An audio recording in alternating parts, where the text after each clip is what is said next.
I mean, I guess. I don't know. I didn't think of that. Yeah. That's all right, though. Yeah. What's up, everyone? How's it going, guys and girls?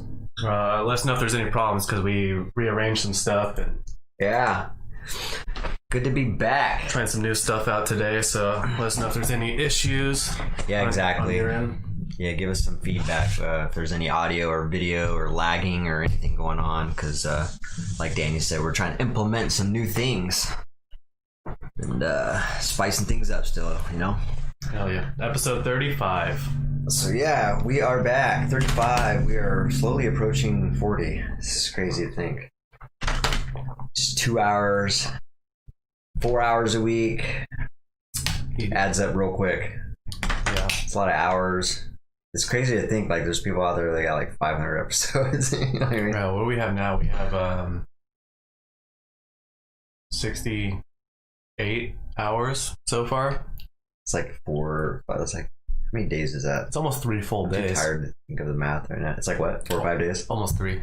Oh, okay. 72 hours is 3 days. Oh yeah. There we go. Cool. So yeah, how's it going, folks? Good to be back here. We got some new topics. I'm gonna get some of this sanitizer here.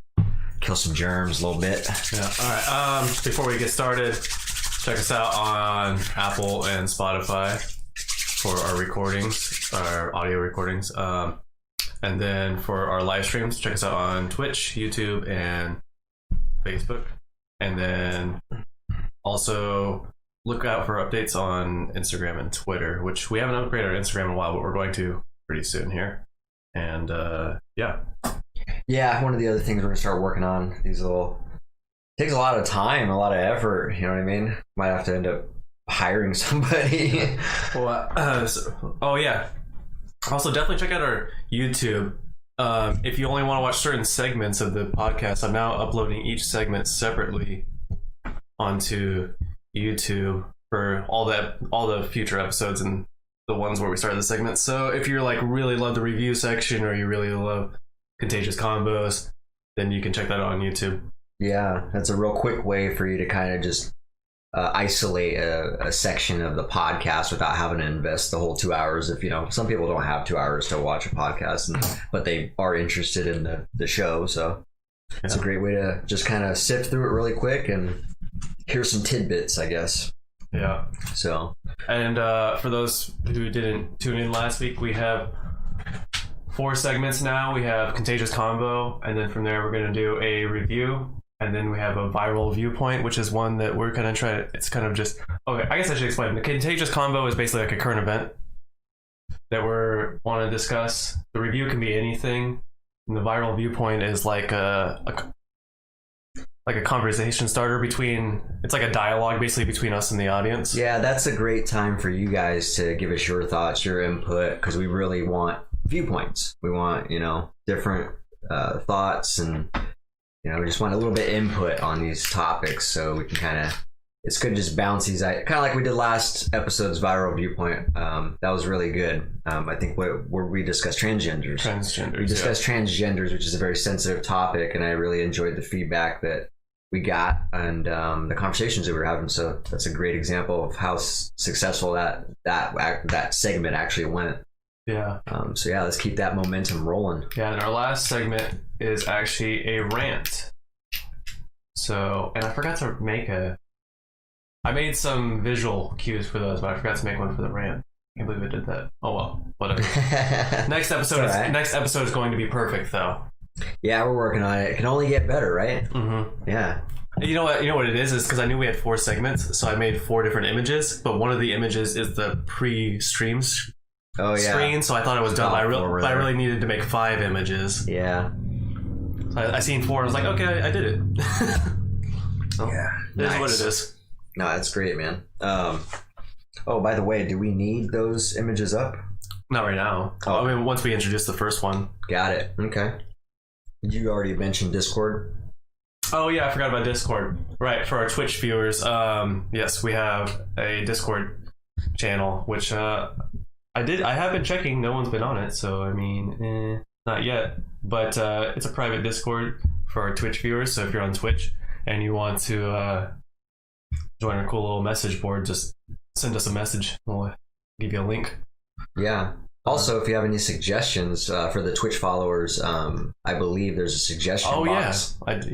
In there as well. So if you guys have any, kind of like you guys have already been doing, you guys have been giving us some great feedback. I think more specifically, it was a couple of the Twitch followers that gave us a lot of ideas to implement into the podcast, which we have, and I'm really enjoying it. It's great ideas. So yeah, there's actually a suggestion box in there for things like that. So if you guys, if you don't catch us live, that's okay. You could always give us your feedback in that suggestion box as well. We'll always get that, and we'll definitely take your suggestions as value and implement it. So yeah, and also for our other viewers, if you're on YouTube or Facebook, I'm going to look into adding more interactivity on those. But as of now, you can just message us and your suggestions, and we'll look at them. Yeah, because I don't know if there's any like widgets or whatever for Facebook or YouTube right now, but you can definitely just message us or leave a comment on one of our videos or something. So yeah, we'll always get it. And I guess there was a couple of YouTube comments that fell under the radar, so we're getting better at it. We're trying to figure out how to get all the notifications from every platform, which is a little bit difficult, but we'll get it, and we'll get back to you, and we'll always reply. So yeah, we just need to work on being a little bit more cognizant of we have so many different platforms, so there's a lot of platforms, and then just checking them regularly. It's also just not our life. Like if this was my life, I would be doing a lot more. You know what I mean? Right. It's just how life is. You got a lot of things going on. Sometimes it's a little hard to carve out that time to chisel all the technical things. Right. But we'll get it. And yeah, we appreciate the support and all the love and all the shares and the participation as well. Does that bring us to our first? Mm-hmm. Yeah. Right. So let me do the cool little transition. Our first conversation piece is our contagious combo, which is I've titled "Misleading Trump." This one, misleading Trump. God, that can mean so many different things. I know, right? So that just keeps everybody. If you just said that and keep people on their toes, wondering that could mean so many things. All right, let me bring this back to the actual screen. Okay, so in actuality, what I'm talking about is Trump recently admitted that he knew that the coronavirus was dangerous, but he downplayed it like it wasn't. And remember back initially he was like, oh, it'll go away, whatever. And he said that the reason he did that, he defended himself saying, I was just trying to make sure people didn't panic. We missed something. What's that? Before we go on to the contagious combo, we completely forgot. We have another game going on right now. Last week we had Count the Fucks with Danny, where you're trying to tally up how many times Danny used the F-bomb. For 1,000 points, if you can guess the amount that he did, because we're trying to create a leaderboard here. The first person at 10,000 points is going to get a merch bundle. And so today's game is, I think we actually got this suggestion from Poopy. I think, maybe somebody gave it to us. I don't think it was Poopy, but one of our Twitch viewers. Yeah, and so we're going to try this out. Basically, I don't know what to call it. Maybe find the garden gnome. Yeah, we have 8 different gnomes in the frame. If you can find all, each one of them is 50 points. If you can find all of them, there's an extra 100 points there, which would be 500 points. Yeah, there's 8 of them, so you can get 400. There are 50, so there's 400 total. But if you get all of them, then you get an extra 100, so it's worth 500 points total. Yeah, there's little guys. There's some might be easy to see, some might not be. You gotta keep your eyes peeled. So private message us where they're at. Don't post it publicly on the comments or anything like that. Yeah, good call. Yeah. So I was thinking for our next podcast, we should actually put Anyways, before this gets too long, we should put up images of the merch and the gnomes and stuff. We'll be able to post on there. But let's get to the contagious combo, because otherwise this video is going to be all weird. But right, Trump downplaying the virus, and he defended it saying, what did he say? That he's just trying not to cause panic or whatever. He says it's a thing. It's serious now. And you were saying that initially he was saying it's fake. Yeah, but he knew. But the thing is, he knew that it was serious. So he admitted that at the time when he said it was fake, he actually knew it was a real thing. Yeah. Okay. So, what are your thoughts on that? What does that tell? If that's true, it just tells me I can't trust my president. Right. Which is, surprise. Mm-hmm. But yeah, it just doesn't. if that is true, it just doesn't put a lot of faith in. I mean, what was the agenda for why? I wonder why. Did he explain? Did you catch why? Because I didn't see this. So I didn't like. He just said he did know this was a thing, and he lied, and that was it. I'm sorry. He didn't really explain. I don't himself. know. You know if he said I'm sorry. I know he defended himself. I didn't like read or watch the whole part of him defending himself. But the thing I was interested in is that he's really deceptive, right? Yeah. And not in the sense that like he lied, but he is actually pretty smart at being deceptive because he pretends like he's an idiot. Yeah. When he's not an idiot. Yeah. Which is even worse because people are like, whatever. Like even me, for instance, I'll be like, whatever. He's just an idiot. Like, you know what I mean? But when you're pretending to be like an idiot to fool everyone, that's even worse, right? You're being deceptively stupid. Like, yeah, that's an interesting twist. Yeah.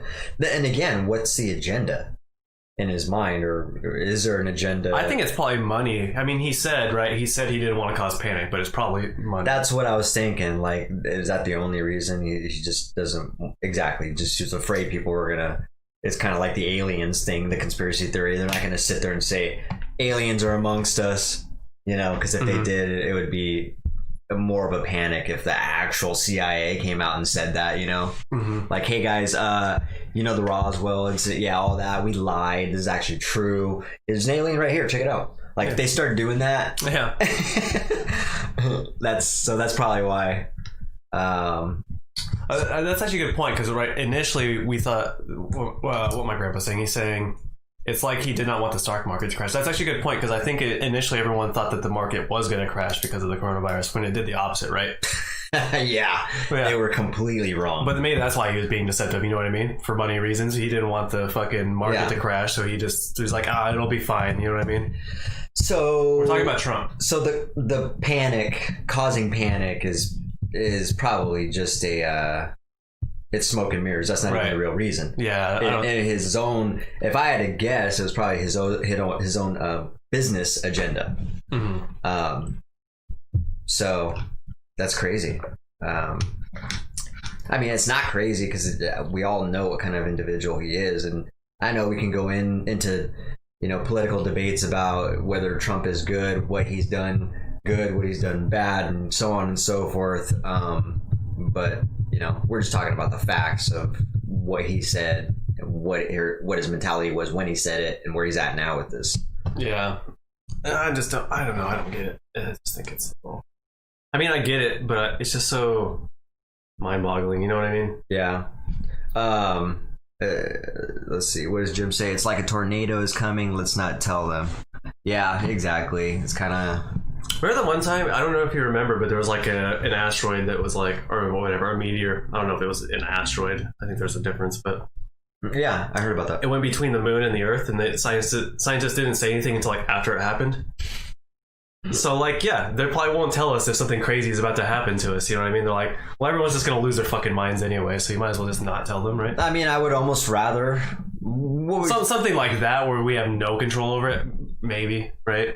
So, I don't know. If I did know, I would want to like spend my last minutes with my daughter, you know what I mean? I feel like I would just have a panic attack. I'd be freaking out, but I also want to freak out with the people I want, I love the most, I guess. Right. So Philip was saying Trump for president. Yeah, I mean, yeah, like I said, respect, man. I don't really... And to be honest, if we're sitting here talking about Trump and Biden, like, obviously, it's pretty bad when Trump is the better candidate. How is it that 2 elections in a row, Trump is theoretically a better candidate in any regard at all? You know what I mean? What does that say for the other party? What does that say about our political system in the United States? It's so bad. It's literally so bad. Because, when we're talking about Trump versus Biden, and if we have to pick, then yes, I'll pick Trump, obviously. I don't vote, though. So I would say I'm not going to vote. I don't even vote. I will vote the next time we have an actual good candidate. I'll think about it. You'll think about it. I mean, I'm registered to vote. I'm just not going to go out of my way to go vote for either of those people because I don't give a fuck. How many times have you voted in your life? 0? Yeah, I haven't voted. I voted once. Okay. And I don't know why I did it. I don't even know. I really don't know how I got caught into that political tornado as he's used. But yeah, it was when Kerry and I think it was it John Kerry and Obama? Al Gore, maybe? No. Al Gore. I don't remember. I know John Kerry was one of the candidates. I just don't remember who it was. Al Gore was so long ago. That was like 2000. Yeah, it was a long time ago, man. That was the only year I ever voted. It was a waste of my time. Can't believe I spent time in a line and filled out papers and all that shit. Man. Oh, I did vote in like elementary school. They did some weird thing where like I don't even know if they were lying to us. They could have been lying to us, but they took the absolute like the mass like the popular vote from the school and made it like one vote. Oh really? Yeah. Huh. That's what they told us at least, and I think it was the 2000 election. They just voted for you. Yeah. I don't know who. Right. I don't know who we voted for though, because it was Bush versus who was the other? Was it Al Gore? It was Al Gore. So yes. It was that election, so I don't know who the school ended up voting for. Oh, okay. But yeah, was it 2000? Philip thinks it was Clinton and Kerry, but aren't they both Democrats? I thought John Kerry was a Democrat. I don't think so, because didn't he? I thought he went against Obama as well, right? God, I just don't remember. Yeah, I mean, I know Bush won, but it shows you how much I didn't know about shit. I actually voted for John Kerry, and I mean, I could be wrong. I don't fucking know. I don't know enough about politics. I don't remember at all. I don't care enough about politics. The only time I care about politics is when I have to deal with the stupidity of politics. Right.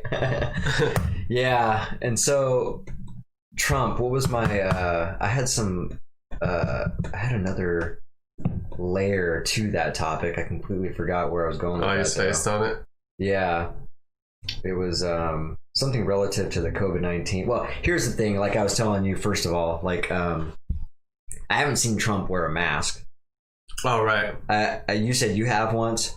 Has anybody on here seen Trump with a mask on? I think I seen him once. He went to like some factory or something and they like kind of forced him to wear a mask, right? Yeah. But he has like a thing where he doesn't want to look weak, so he doesn't fucking wear a mask, which is actually... But if you're trying to, I mean, if you're going to ask the public, the people to wear a mask, you should do what, you know what I mean? People do what they see, not what they're told. So yeah, you should probably influence people. You're in the highest position of influencing. So yeah. Here's the thing. My grandpa said, if you don't vote, don't complain. But I will disagree with that because of the Electoral College, because we don't elect people by popular vote. So you can get the popular vote. You can get 52% of the votes and still lose because of the Electoral College. For instance, in the state of Washington, which almost always votes Democrat, even if I wanted to vote against that, like at least 80% of the state's going to vote Democrat, and my vote's not going to count. So, like, I can complain about those type of things because it's a stupid system that is fucking stupid. That's all there is to say about it, really. Yeah. Yeah, I don't really complain about the guy. I just think he's an idiot. And again, I don't really. Maybe there are some things he has done that's good, but I mean, as an individual, he just comes across to me as very off-putting. Wow, you know what? We could complain about him this time because of the situation going on here in the United States. A lot of other countries have gotten the virus really far down. Yeah, and it's a shit show here in America, and it's partially his fault. It's not 100% his fault, but a big portion of it is his fault. You know what I mean? Yeah. I mean, it seems like we're going backwards now, even. I mean, they were talking on the radio about how, what was that guy's name? Fauci was thinking about it wasn't true, but there was talk that he's talking about closing the country down again or something like that. And it's like, it didn't turn out to be true, but even the talk of it's like, man, we're going backwards on this thing already. When you start talking that way, it's like, are we ever going to get back to being normal? Back to our jobs, back to... At this point, I think it's going to socializing. I think at this point it's going to take like 2 years, not 2 years from now, but 2 years from the start. Yeah, like 2022. I feel like is. I'm already worried for next year, and we still got a few months left in this year. Yeah, that's why I'm saying I think 2022 is actually going to be like the year we're like, okay, we're fine now. That's really sad to think about, man, because I honestly don't know. 2 years out of your life, man, just fucking ruined. For the socializing aspect, like with friends and family and stuff like that, I think it's me personally. I need a little bit more of that. Aside from just because the business consumption in general has gone up, and my business also has gone up, which is good. But it's also got me involved in, like, I'm married to my business. Like, that's all I do. So I have no social. I crave a show. Yeah. I crave the park. I crave those little I crave these moments that I can socialize with people. Like, yeah, exactly me. So my grandpa was asking what's normal. And we're kind of talking about normal socializing. So being able to go to the city, being able to go to a concert, being able to go to like any event where there's more than, a few people, and not feeling like, oh no, maybe I'll get sick and die. You know what I mean? Yeah.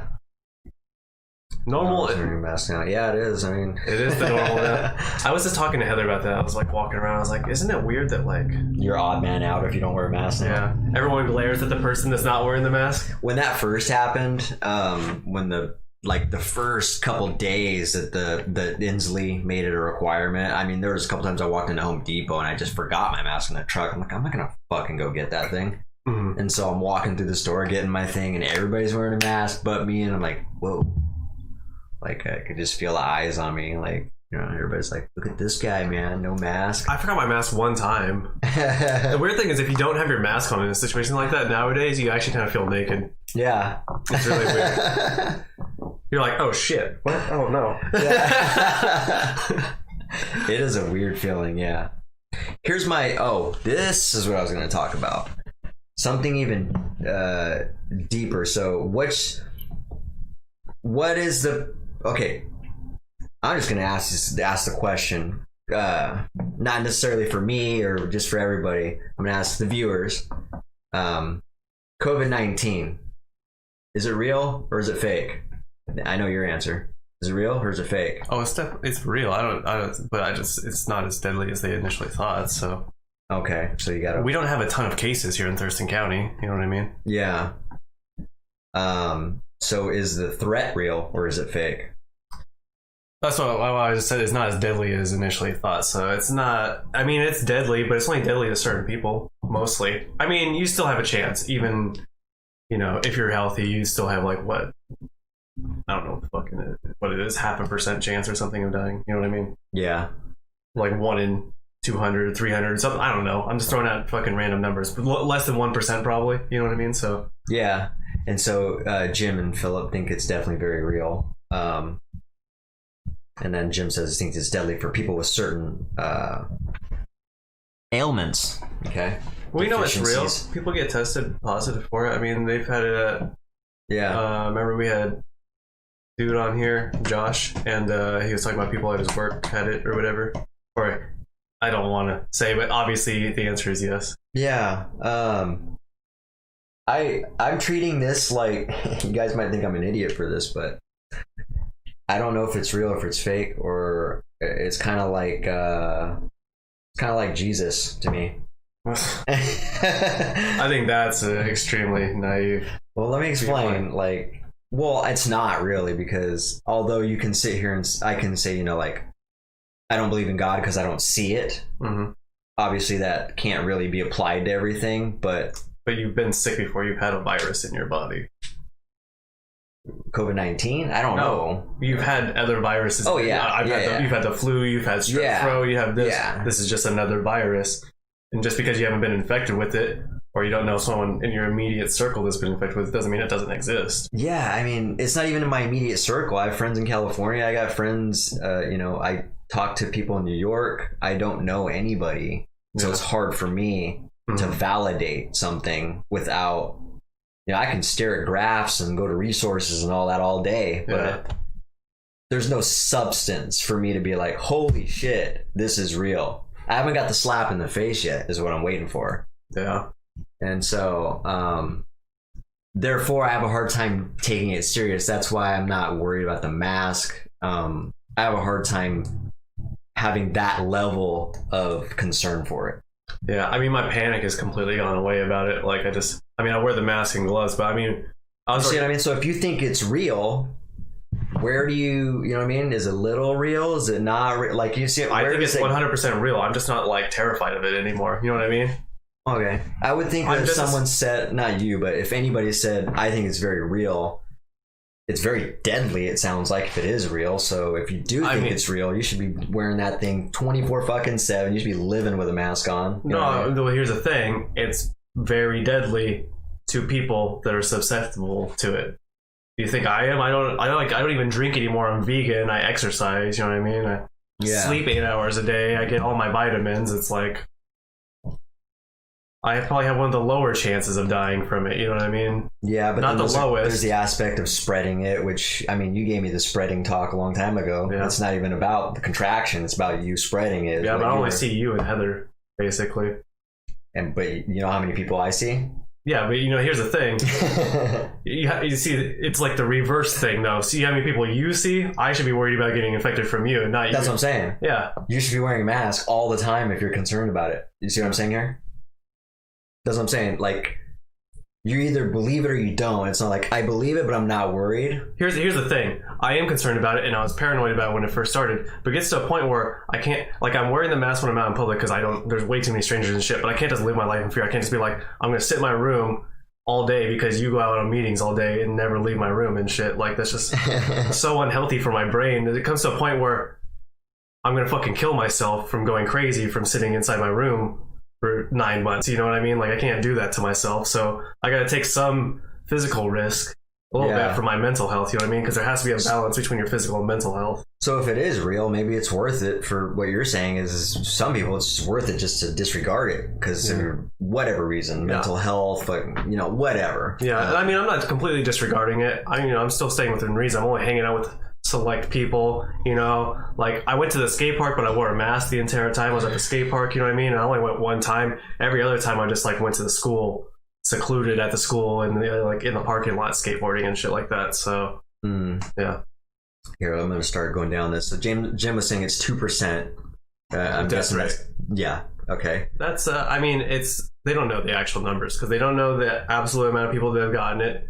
They don't, and a lot of the deaths reported are like, they don't know if it was like they had a heart attack because of fucking COVID-19 or if like they would have had a heart attack anyway. So some of those deaths get reported as coronavirus deaths when they could have just been like something else, but they just happened to have coronavirus, but the coronavirus wouldn't have killed them or whatever. Yeah. It's really hard to know. So like just 2%, that number is just kind of, it's almost arbitrary. Like they don't know all the numbers anyway. And then also it can't just be 2% because it depends on what group of people you're in, right? Maybe 2% average, but I really doubt that. I would say it's probably like 1% or lower on average, and then gets higher the older you are and the more. Yeah, because I've heard it was less than 1%. The higher, a tenth of a percent is what I heard, and now I'm hearing 2%. So you see what I'm saying? Mm-hmm. God's real, God's not real. It's the same type of thing to me. Like there's no, unless I get slapped in the face with it. I know people, I don't know people personally, but I know people who've gotten COVID-19. But that's just me hearing them talk. There's no substance for me personally, and I just have a hard time taking it seriously. So, well, here, that's the whole. My grandpa's saying, they're saying it's about two across the board. Yeah, I've heard that, but also what I've heard is when they tested, they did the antibody testing in New York, and like 40% of the population had it.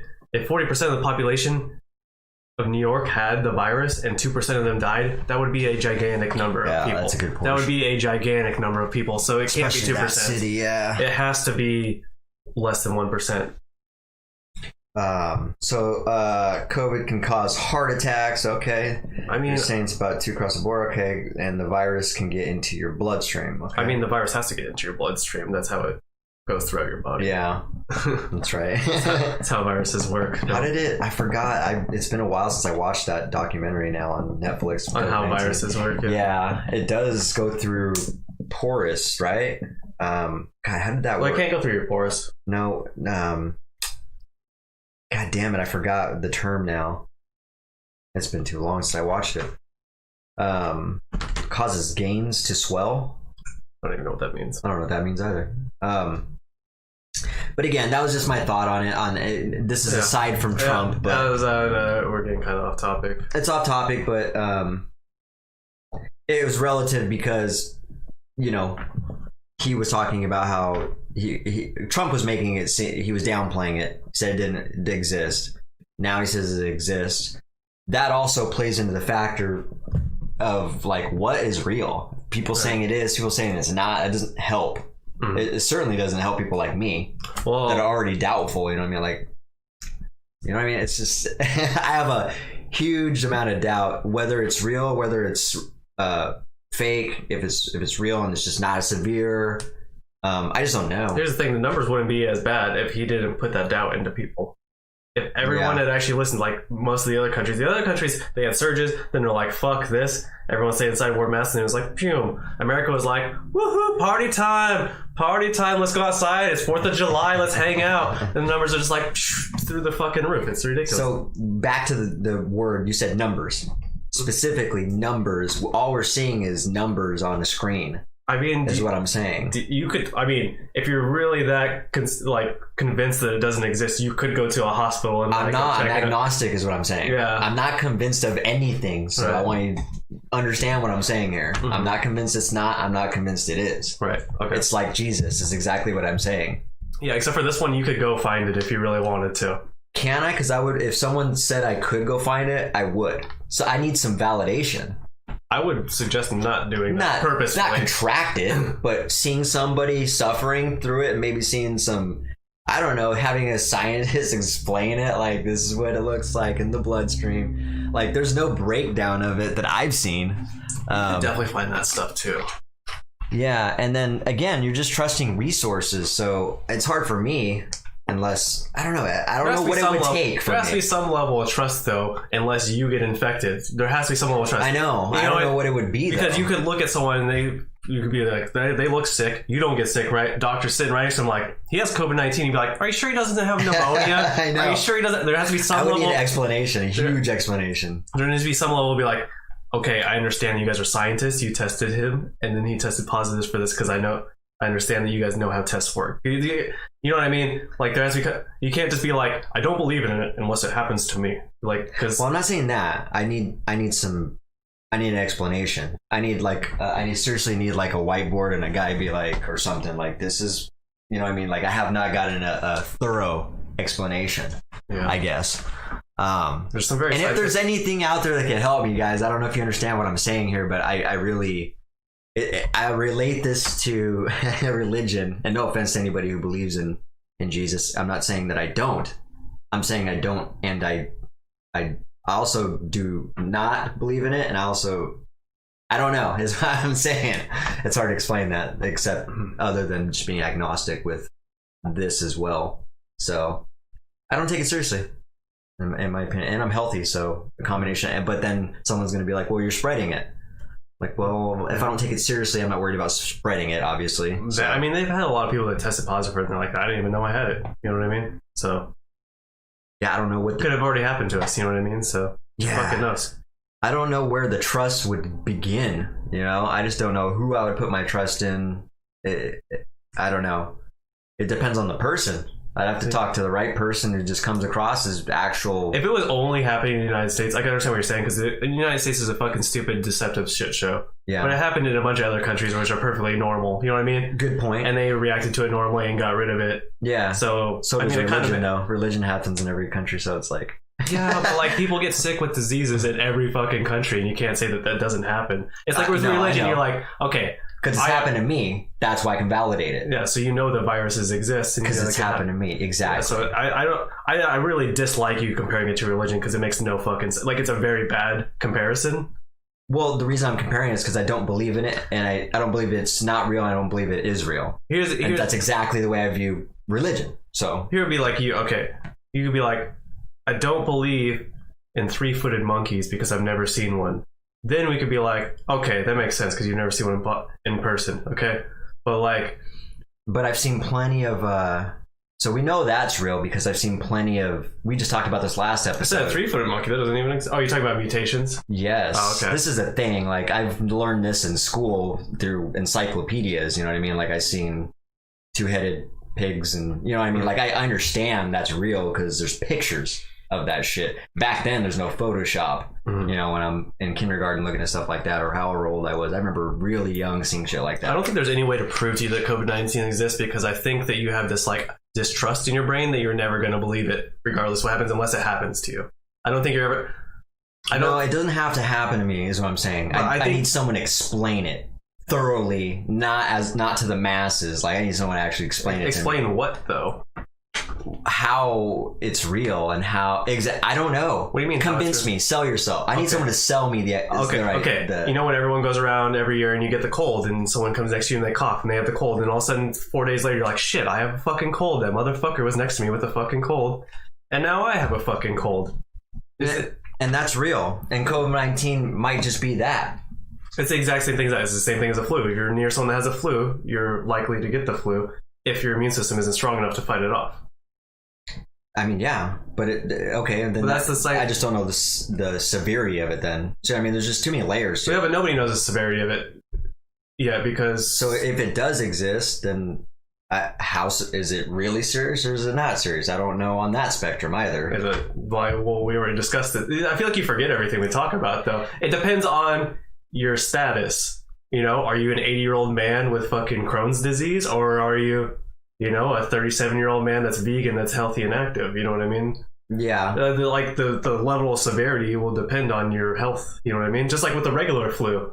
The people that die from the regular flu the most are old people and young kids and people with immunocompromised systems, you know? So people with shitty immune systems. People that have AIDS and shit. I mean, you've had the flu. You've never died of the flu, right? Are you scared of the flu? No, I'm not scared of the flu. It's just a part of life. So this could just be the flu and nothing to worry about. Well, I mean, it's not the flu. It's COVID-19. It could be. No, I'm saying it could be. You mean as strong as the flu? It's not the flu because it's a different virus, because they can look under a microscope and see that it's a different virus. Yeah. It's like if you could think about it as any other species or like any other organism, you know what I mean? Just because there's two monkeys doesn't mean they're the same species of monkey, you know what I mean? They could be different types of monkey, you know what I mean? Yeah, I understand that part of it. Ape. So like, it's not the flu because it's a different virus. It's a different species of virus. Yeah. That makes sense. Yeah, so, I mean, that makes as much sense as it can, yeah. It makes as much sense as it's been explained to you. Like, we're not experts, so we're really putting our trust in people. But you know there's different types of viruses because you've had different types of sicknesses. So you know that it's possible for there to be different types of viruses. It's not like there's only the flu out there, or only the cold, or only strep throat, no, I'm not only saying HIV. You know what I mean? Yeah. There's all different types of viruses. So for a new virus to come, it's not like there's always been just these viruses and no new viruses can ever exist. You know what I mean? I know that they've developed and there's mutations and all that. I understand that, and there's zoonotic viruses from different animals. I get all that, but so why is it hard for you to believe that COVID-19 could have just happened? There's nothing tangible. It's just, I mean, there's nothing tangible for you. See, that's why I'm saying you're not going to believe it until you have something right in front of your face. Either you get sick, or Malia gets sick, or I get sick. That would definitely be the most valuable tangible. Yeah, that's the most, but there could be something else for me. You can literally... I mean, but you're not even doing anything that's going to, like, I mean, besides going to your meetings, which you need to do for your business, there's really nothing you're doing that's going to put you in harm's way anyways that much, right? So no, other than seeing different people every day, which is what they're telling you not to do. So really, I'm at the highest risk level. I'm not around a lot of people at once, but I meet multiple people. You'd be at the highest risk level if you were doing that shit in like New York during the epidemic, or if you're doing it in Seattle or something. In Thurston County, I don't even know what the numbers are now because I just stopped following it because it's, you know, it's anxiety inducing, you know what I mean, to just sit there and stare at numbers going up every day. So, but yeah, I don't know. It's just, it's not tangible for me. I'm not saying it doesn't exist. I'm just, I don't think it does or doesn't. And if it does, I don't think it's extreme or not extreme. I have no answers. What I'm saying. Do you know anyone with AIDS? No, it's a good point though. But here's that's a good point. Here's an example. I'm gonna go fuck everyone without a condom because I don't know a single person with AIDS. I don't know a single. I don't even know a person that knows a person that has AIDS. I've only heard about it on the news. Well, I'm just saying there's a. But there's been people that have died, and I put my trust in Oh, here's the trust. Here's the trust, though. So that's what I'm saying. I you believe haven't that put my Magic trust. Johnson. Here's the thing. You believe Magic Johnson has AIDS, but you don't believe that Tom Hanks had the coronavirus. Yeah, I guess no, I don't. See, I think that's just you don't wanting to believe. The only reason I believe Magic Johnson had AIDS is because there have been people that died from AIDS. But there have been people that have died from the coronavirus. Do you know those people specifically that died of AIDS? No, I put my trust in them. Exactly. I haven't put my trust in anybody on this, is what I'm saying. Yeah. So it's really on me, but it's also on someone to sell me a little harder that this is actually a thing. You know what I mean? Like, it's part my, it's my belief too that's kind of not letting me put my trust in people, but it's also like a really weird distrust of science issue that you have. Yeah, which makes no sense because you believe all the science that you believed as a kid, and any new science that you hear now, it's hard. Yeah, you're like, I'm woke and I don't believe it now. That's what it feels like. It's like, I don't think I'm woke. I think I'm confused. Yeah. No, I'm saying you have that woke person. You know the people that are like conspiracy theorists all the time? They're like, I don't believe anything anyone tells me ever. Like, that's how it feels when it's like, except I don't just disregard it. So yes, there's that aspect, except I'm not just that. I don't disregard it. I'm agnostic. I've used this term many times. Right. This is not black and white for me. I'm not on one side or the other. And so I think that's hard for you to understand about me because you want me to be on one side or the other, and I'm not. So I can't do that for you. I just don't understand why you can't just be like, okay, scientists tested a virus. Do you not understand how that works? No one sold me on it yet. Do you not understand how that works, though? They have a microscope. As much as it's been explained to me, I understand it. Yes. Have you ever used a microscope? Yes, I've used a beak. And you can see cells underneath that, right? Yeah. That's what the same thing that they do. I understand all that, yeah, but I'm just looking at cells. I'm not an expert. I don't understand it. I've used it in school, but I mean, this was years ago, so I don't remember all that shit. All right, well, I'm just saying, if like they have, whatever, I don't know how many fucking scientists, but they have whatever, tens of thousands of scientists are like, yep, we've seen the virus, we've looked at it, we know that it's a different virus than any other virus and it's spreading. Then at that point, it's just you don't believe in science at that point. No, I don't. Well, I don't, but I also do. So yes, it's both. What other things I have no conviction in either way. It's hard for you to grasp it. I'm in the middle, and I need to be convinced either way. Just like you not believing a virus doesn't exist is the same thing as if you told me you thought the earth was flat. I'd just be like, oh my god. It's the same thing. It's just like, we know that viruses exist. You can see them under microscopes. We know that and so you think the entire world, all the scientists across the world, have a conspiracy to lie about a virus, and it hasn't gotten out that it was a lie the entire time over the entire world. No, I think that's pretty far-fetched, but because that's the only way that your argument makes any sense, is if it's a gigantic conspiracy that is a lie, that the entire world is not that it's giant. You can control people, so if going on the theory of a conspiracy, you can easily create panic with false statements. And so if anything, that's more the case, not a huge conspiracy that people have been, more realistically, is the fear's been put into people, so they react. But the fear's been put into like hundreds of thousands of people? Yeah. How? What are they threatening hundreds of thousands of people with? Death and sickness. What are you talking about? Well, it's not a conspiracy. Like, if I was to, you were saying, like, if I agree that, or that I'm thinking that it's a huge conspiracy. No.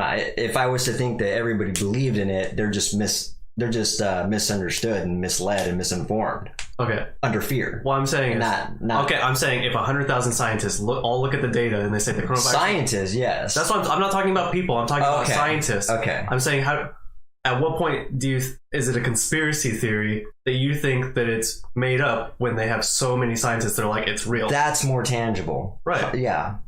But they have scientists across the entire world that No, I it's haven't real. heard it. That's what I'm saying. I haven't watched 100 Scientists, though. Yeah. Have you?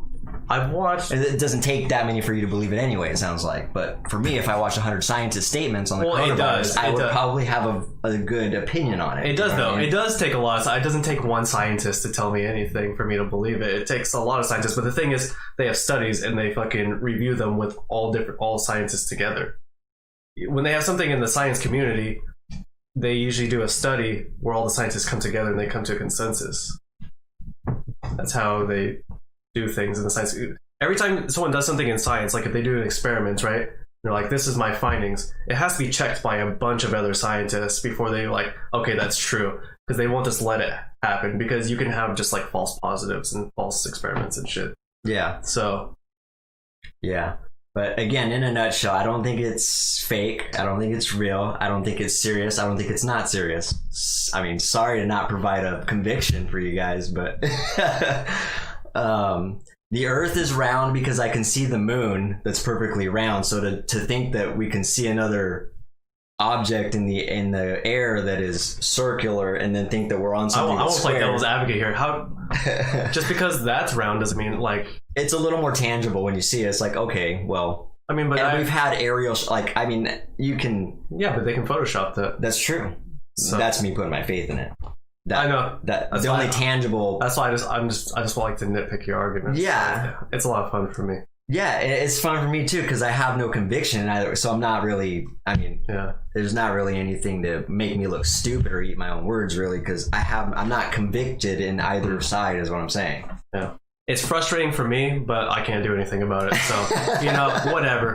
You want me to be convicted, and I am sorry I don't have enough information. No, I just want you to just do your research more and understand science a little bit better, because it's really frustrating when people don't understand science enough to. You also want me to put my faith in something, is what you're saying. Okay, well, I just think that if you're gonna go, coronavirus isn't real, then maybe we shouldn't think the flu is real. Maybe we shouldn't think this. And it's just like the thing with the fucking vaccines and the fucking Earth, and it's just like nothing's real anymore. But you're going off the subject. We're talking about coronavirus. We're not talking about flus. Like I'm just talking about coronavirus. I know, and I'm not saying it's fake. I'm saying it's. I don't know if it is or if it's not. And we keep going in the circle. Like you said, I think it's fake. I don't think it's fake, or I do think it's fake, and I think it's real. I don't know what to think, I guess, is I'm confused with it. And so I'm not going to make a bunch of rash decisions on uncertainty, is what I'm saying. Okay. And that's hard for people to just grasp in general. Like, I get it, but I just need to be sold, and I haven't been sold on it yet. No. Well, what I think people like you need to do that really don't want to believe this is, if you are like, I haven't been sold on it. Here's the thing. If it is actually a deadly disease and you're not doing enough of your own research to make sure that it's safe to go do the things that you're doing, and you're doing them anyway, that's just being naive and dangerous. So I admit it. I haven't done the research. Yeah. So I am being naive and dangerous if it's real. Yes. Yeah. But I'm not choosing. I'm not. That's why I made the other analogies like AIDS. Like, I don't know a single person. But then if you don't do your own research, right? Yeah. And you just make that assumption, then like, I'm not going to worry about it. Yeah. Then what's going to happen when you put get my AIDS? Faith in it because, like, I mean, it was just a thing that. I mean, we all know that AIDS is real. I'm just making. Yeah, but you're using it as a good example, and so that makes sense, and it's a good point. But with that example, I put my faith in that to believe that. I mean, and I get don't know exactly. I do get what you're saying though, because we don't know fucking anyone that has coronavirus. Yeah, I'm saying it's hard. Right. It is hard. No matter who you are, we rely on tangible stuff, and so the people that believe in coronavirus are putting their faith in people, and that's really what we're talking about right now. Not necessarily, because I'm sure there's plenty of people that believe in coronavirus that have had coronavirus, or their family members have had coronavirus. Like those people don't need the faith, is what I'm saying. Yeah. The people that have not been introduced to it in friends or family or personal, they're putting their faith in science and the media, and that's really the only thing they're writing. That's the only substance they have.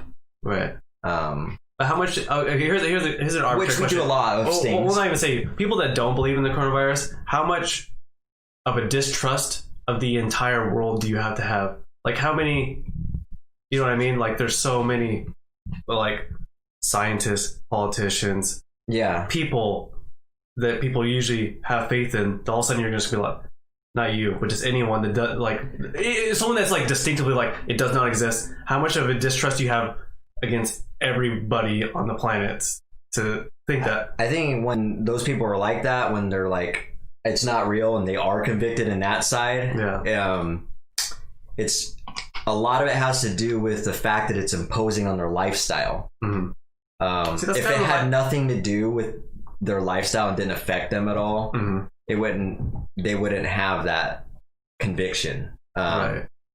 So there's a little bit of layers to it, I guess, or a little bit of variables, I guess, that contribute to that as well.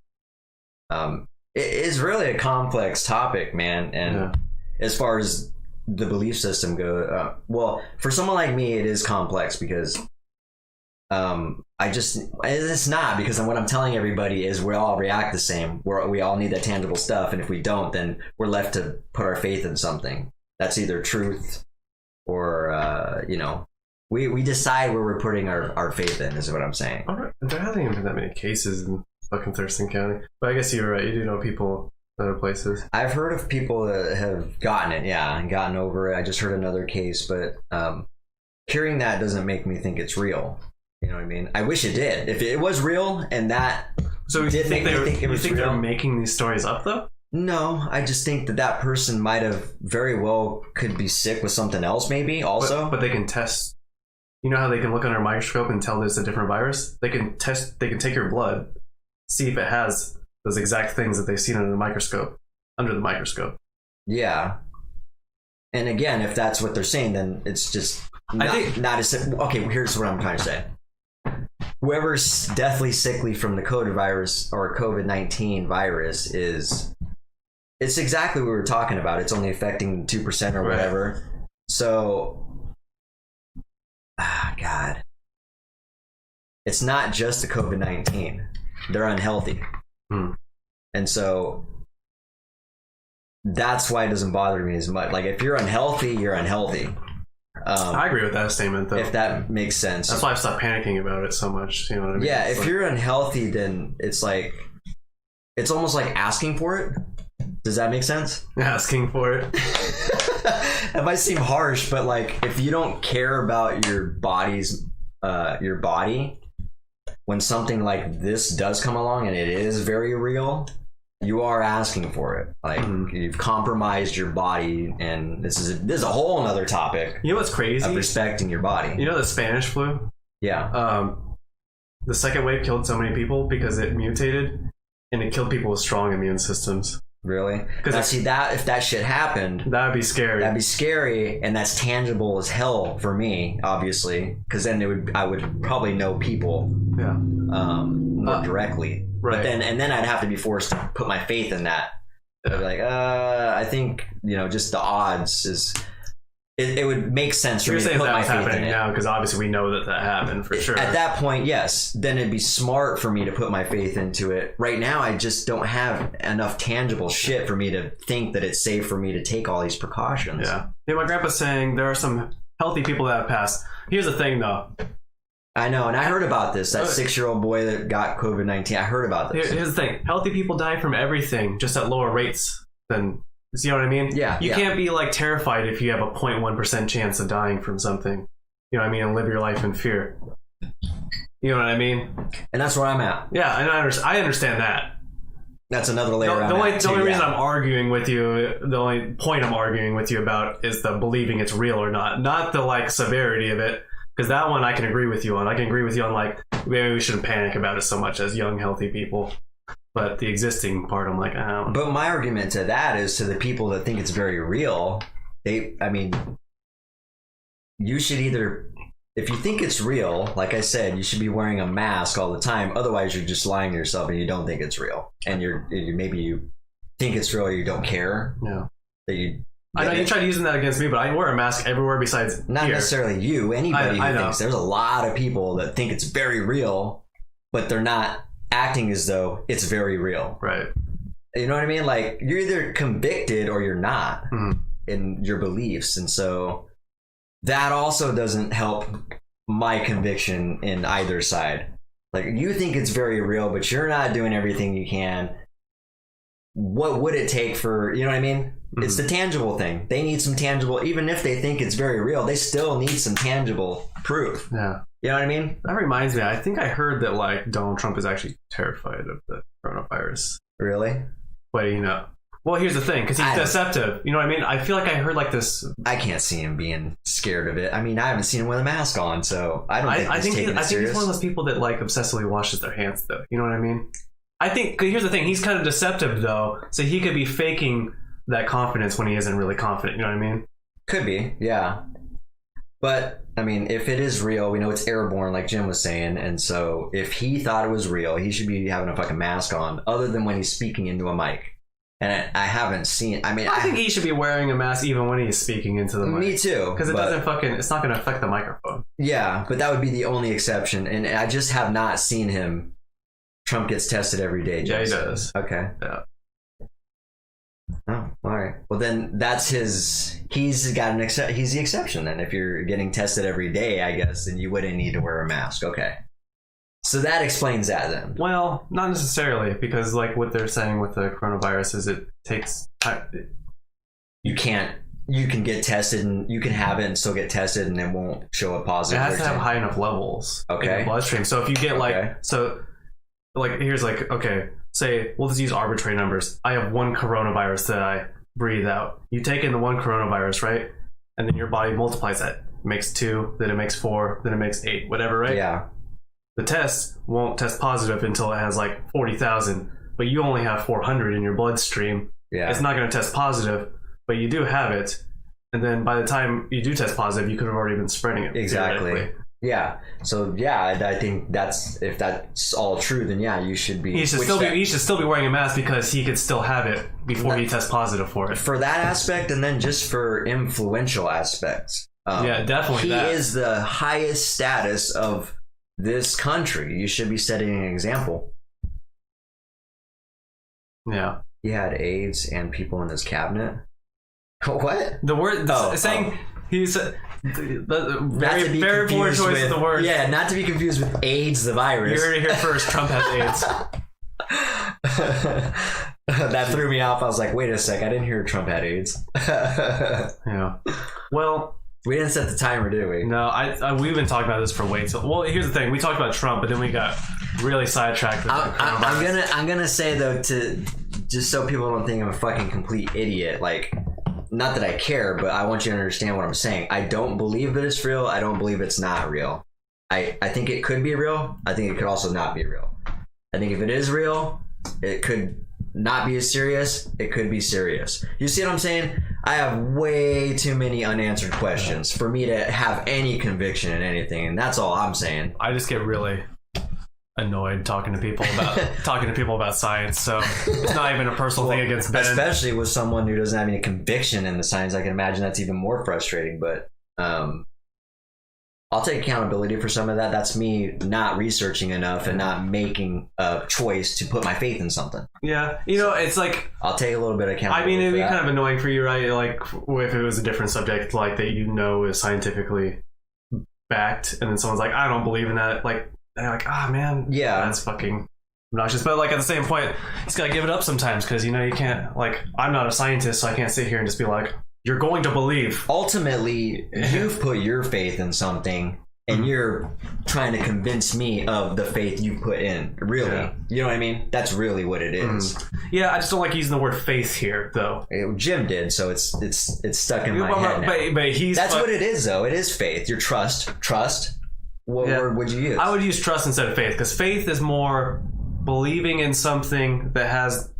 Faith is believing, like blindly believing in something, right? Yes. Trust is like, I guess trust is kind of similar. It is really similar. But I'm thinking of like believing in something that has evidence to back it up. Where faith is believing in something where there isn't, like God. There's no evidence to back that up. Whereas like a lot of scientific thing has evidence to back it up. So it's kind of a different belief system than, like, I don't like using the word faith because I feel like that people attach that word to religion. Yeah. Which I think about differently. There's no facts behind faith. Like there's no like, Have we done studies to prove that God's real? We have no studies that do that. We have trust. Trust is derived from the word truth. But but we have data and evidence. You know what I mean, for fields of science. You know what I mean? Like there's substance. You can see the data. Here's the thing about science. You could do the same experiments on your own and get the same conclusion. That's the whole point of science. You know what I mean? And I believe in science. So again, the part of my lack of is you just don't have the knowledge of this subject of science is what's going. That's a huge contribution of me not being convicted in either side. Exactly. And so, like I said, I take accountability for not researching and making that decision to put my trust in a decision. Mm-hmm. Yeah. So hopefully, I mean, the best case scenario would be that it's not real, right? But then again, we would have all went through this whole shit for nothing. You know what I mean? This whole year of all this for nothing if it wasn't. So it's almost like hopefully it's like almost like I almost wish it is. So it's not. All this was not for nothing. The masks and the quarantine and social isolations, like. I'll be the first person to say I was wrong and that I'm really fucking pissed off about if what? It ends up being not real. You know what I mean? Oh yeah. But I find that really hard to believe, which is how many it'd have to be a worldwide conspiracy that didn't get leaked out, which would be I feel like is almost impossible. You know what I mean? Yeah. I mean, there's just been it's hard for me to think of off the top of my head right now of things that are misinterpreted or misunderstood or is just not the right facts. Like, let's use one I can think of right off the top of my head is the marijuana thing. Mm-hmm. Like how they thought it made people schizophrenic or whatever. Like back in the day, marijuana was highly scrutinized. Right. Like they thought it made you go crazy or something, and they were putting all this propaganda out there. Yeah, but then they did scientific research on it, though. Exactly. And that's an example though of how you can get a majority of people to really believe anything. But that's the thing with the coronavirus too, is the more research they do, the more they realize it isn't as deadly. Yeah. So that's a good thing. So, you know what I mean? It's kind of the more testing, absolutely, the better. I think the mic is on the wrong side. Is it facing the wrong way? Is it supposed to face this way? No, it's not. Okay. No. Is there an audio problem? Because if there is, let us know.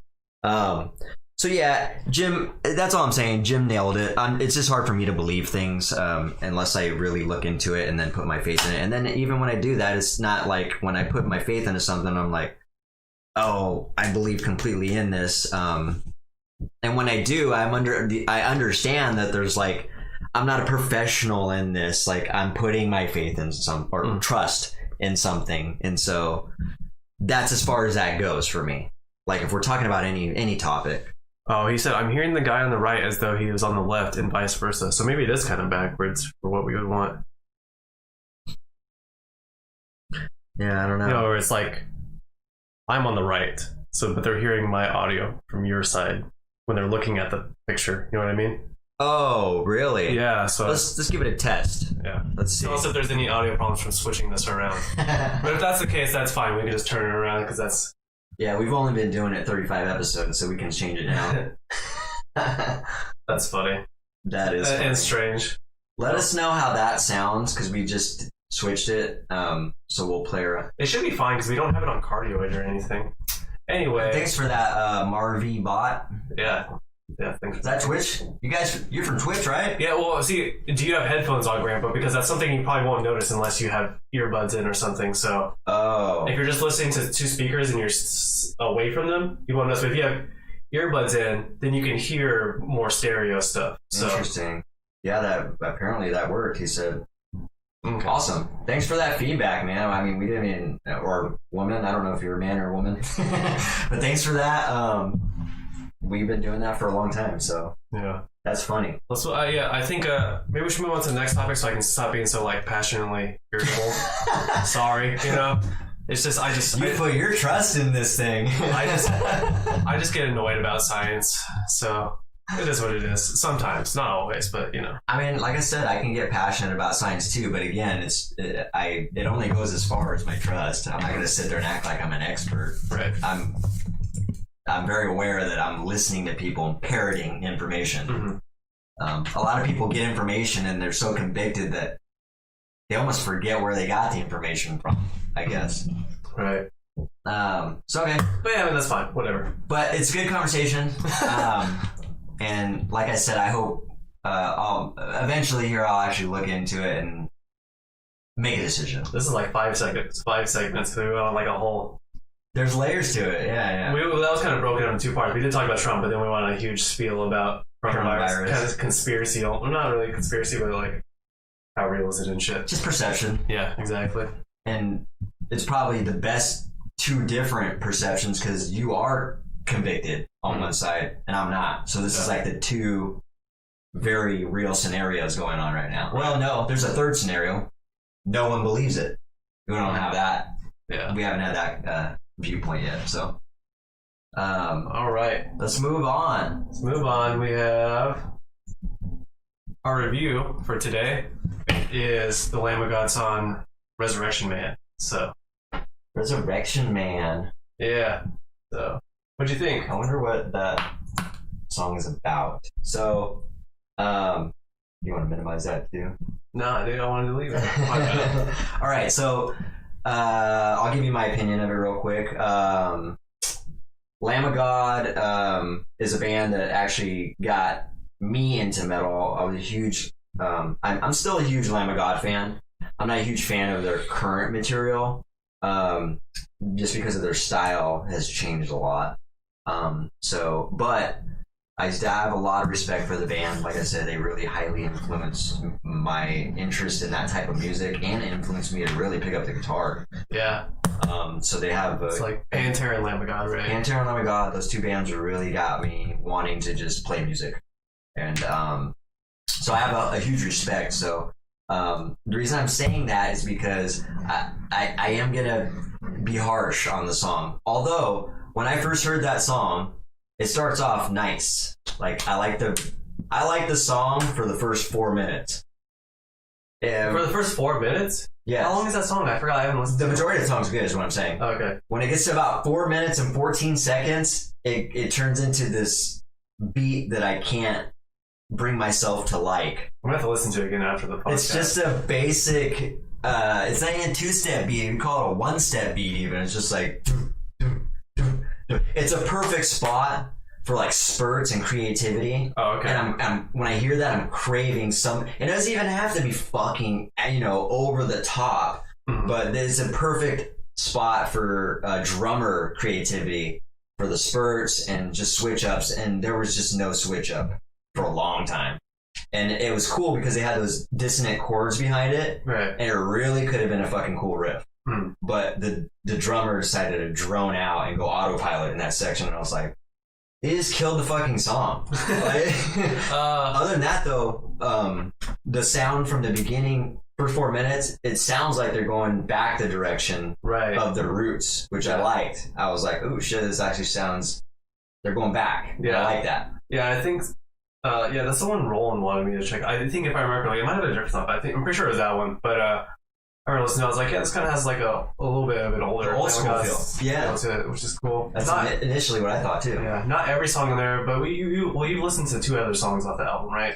Yeah, I don't think there was one that was like, and there was one that was pretty decent, right? I think so. Yeah. I mean, to be honest, I don't think there's a song that I like through and through, though. Yeah. And again, in their defense, or my defense, or somebody's defense, the Ashes of the Wake album really just set the bar really fucking high. Yeah. Like, in not just that band, in metal genre entire. I bet if you talk to any metalhead about, you bring up the word Ashes of the Wake, they're gonna know exactly what you're talking about, and they probably hold that album in high regard.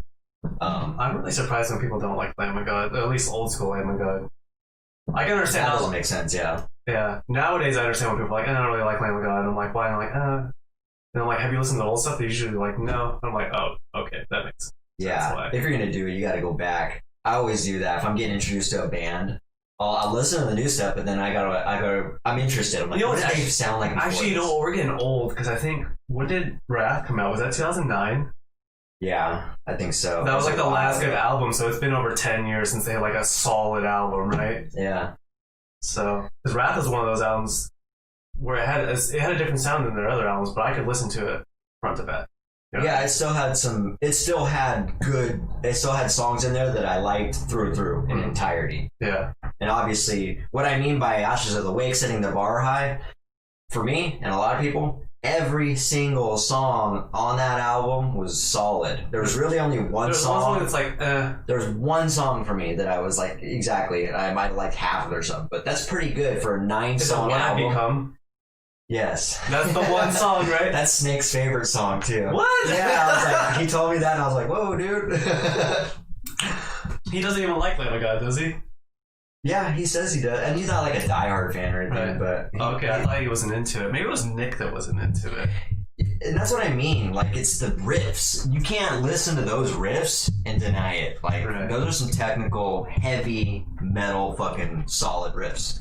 And honestly, I mean, for all our friends that like our riff playing, at least our old school riff playing, you can't really like our riff playing and dislike Lamb of God's riff playing because it's relative. They're very influenced. Yes. I mean, your new stuff's different though, but our older stuff is like definitely. If you like that stuff, there's no way you could dislike Lamb of God riffs. Yeah, it's really hard if you're not liking that sound you're reaching. In my opinion, if you're a true metalhead, because I mean it's just undeniable riffs. In my opinion, I like to think I have a pretty good sense of, good metal music that is, and also like other genres too. But yeah, this album I will say is definitely better so far from what I've heard from the album before that. Sternum Drag or whatever that was. Yeah, I mean there was like 2 songs on there that I was okay with. To be fair, that album wasn't bad, but it was bad for a Lamb of God album. Yeah, like yeah. It was exactly. If it was a different band, I'd be like, oh, that's not too bad. You know what I mean? But for Lamb of God, you're like, oh, bros. They've set the bar for themselves. That's half the reason. You know what I mean? When you do that and you're gonna keep grinding on it, you really gotta push the bar. A band that does really good at this is Archaic. We're gonna just off topic really quick. Archaic is a good example because every single album I've listened to, they push the bar. It's like they change their style a little bit, but it's still relatively the same. But they're pushing the bar, and I hear something new, and it's still got nice riffs. They're not diminishing or what is the word I'm trying to use? It feels like they've reeled it back a little bit. Oh, really? You know what I mean? Not Arcade. Oh, Lamb of God. Oh, okay. Yeah. Just any band. You can tell when they've reeled it back a little bit, you know? Another band that I can think of is like Cannibal Corpse. Yeah? Have they ever stopped? They're the same consistency. They have never, like... Yeah. They're a good example of exactly... Like Tell You Murder, maybe. You know what I mean? It's kind of like... Still good and still, they've just, changed a little bit because of new members and stuff, but it really is relatively I think with those 2 bands, they just got more technical over the years. You exactly. know what I mean? Yeah. Same general kind of. That's kind of like our band. We're like trying to get more technical now, but also trying to keep that old sound. Yeah. That's interesting because I'll use Lamb of God as a great template for that of what I don't want to do. You know what I mean? I don't want to get sucked into this whole different style. I want to keep our roots and introduce some of the new stuff. You know what I mean? Which is actually really hard because you want to try new things and then you realize you're getting away from it, which is, I think, what's going on with Lamb of God. They just get caught up in it and I think they've just forgotten what it did. I don't know. There's no way they're not getting the criticism. You know that they're hearing some of it. Like, I wonder what some of their feedback is or what the reaction is to some of that harsh criticism. Right. I would really be interested to know what I wonder why they keep doing such like chorusy kind of simplistic stuff. You know what I mean? Exactly. That stuff I'm not really into. Has it sold more? I don't feel like it would. Maybe. See, that's what I'm saying. There's got to be some kind of reason we don't know about. Because that's probably what's going on. Maybe it is selling more. Or maybe they got tired of playing hard ass riffs, maybe. I don't fucking I mean, who knows? I'm just speculating, but like I'm trying to think of like why. Yeah, I don't know either. They used to have some It might be heavy out- fucking songs, dude. I know. It might be out of their control. It might be the manager thing, you know. It might be the label. Mhm. Like, you know, this is what I would recommend you guys do. This is what we're asking you to do. Yeah. I don't know. It is true that their music taste could have just changed over the years, you know what I mean? Yeah. Which sucks if that's the case, you know what I mean? They're like, oh, we don't really like that writing that style anymore, you know? Could be. Yeah. I mean, when I hear like Mark Morton just jamming on the guitar, it's nothing like Lamb of God anyway. So I'm like, you like was writing those riffs? Yeah. But I guess it wasn't him. It was a lot of Willie Waller was writing a lot of those sick rhythms and, you know, unorthodox. Yeah, that's what I've gotten over the vibe over the years is that they let Mark write a lot more material. Something's changed dramatically. And you can see it kind of in, what's the name of that album? Resurrection. No, the one with Walk With Me in Hell. Oh, Sacrament. Sacrament. Remember when they were doing that? And in the video, they're doing Descent, remember? Yes. And he wrote that, and they he brought that to him, and they're like, that's not metal. We can't play that song. Yes, I remember. But they ended up making it sound really cool. Yeah, but that was like the start of them allowing Mark to introduce those types of sounds into the band. Yeah, good point. You're I right. didn't think over the years they just let him. They're like, all right, that worked before. Let's push that a little bit more and more. You know what I mean? And then finally they're like, all right, let's play some Corey shit. You know? I don't know. Maybe they've gotten good feedback off of it. I don't know. It's interesting, but the song, it's not bad.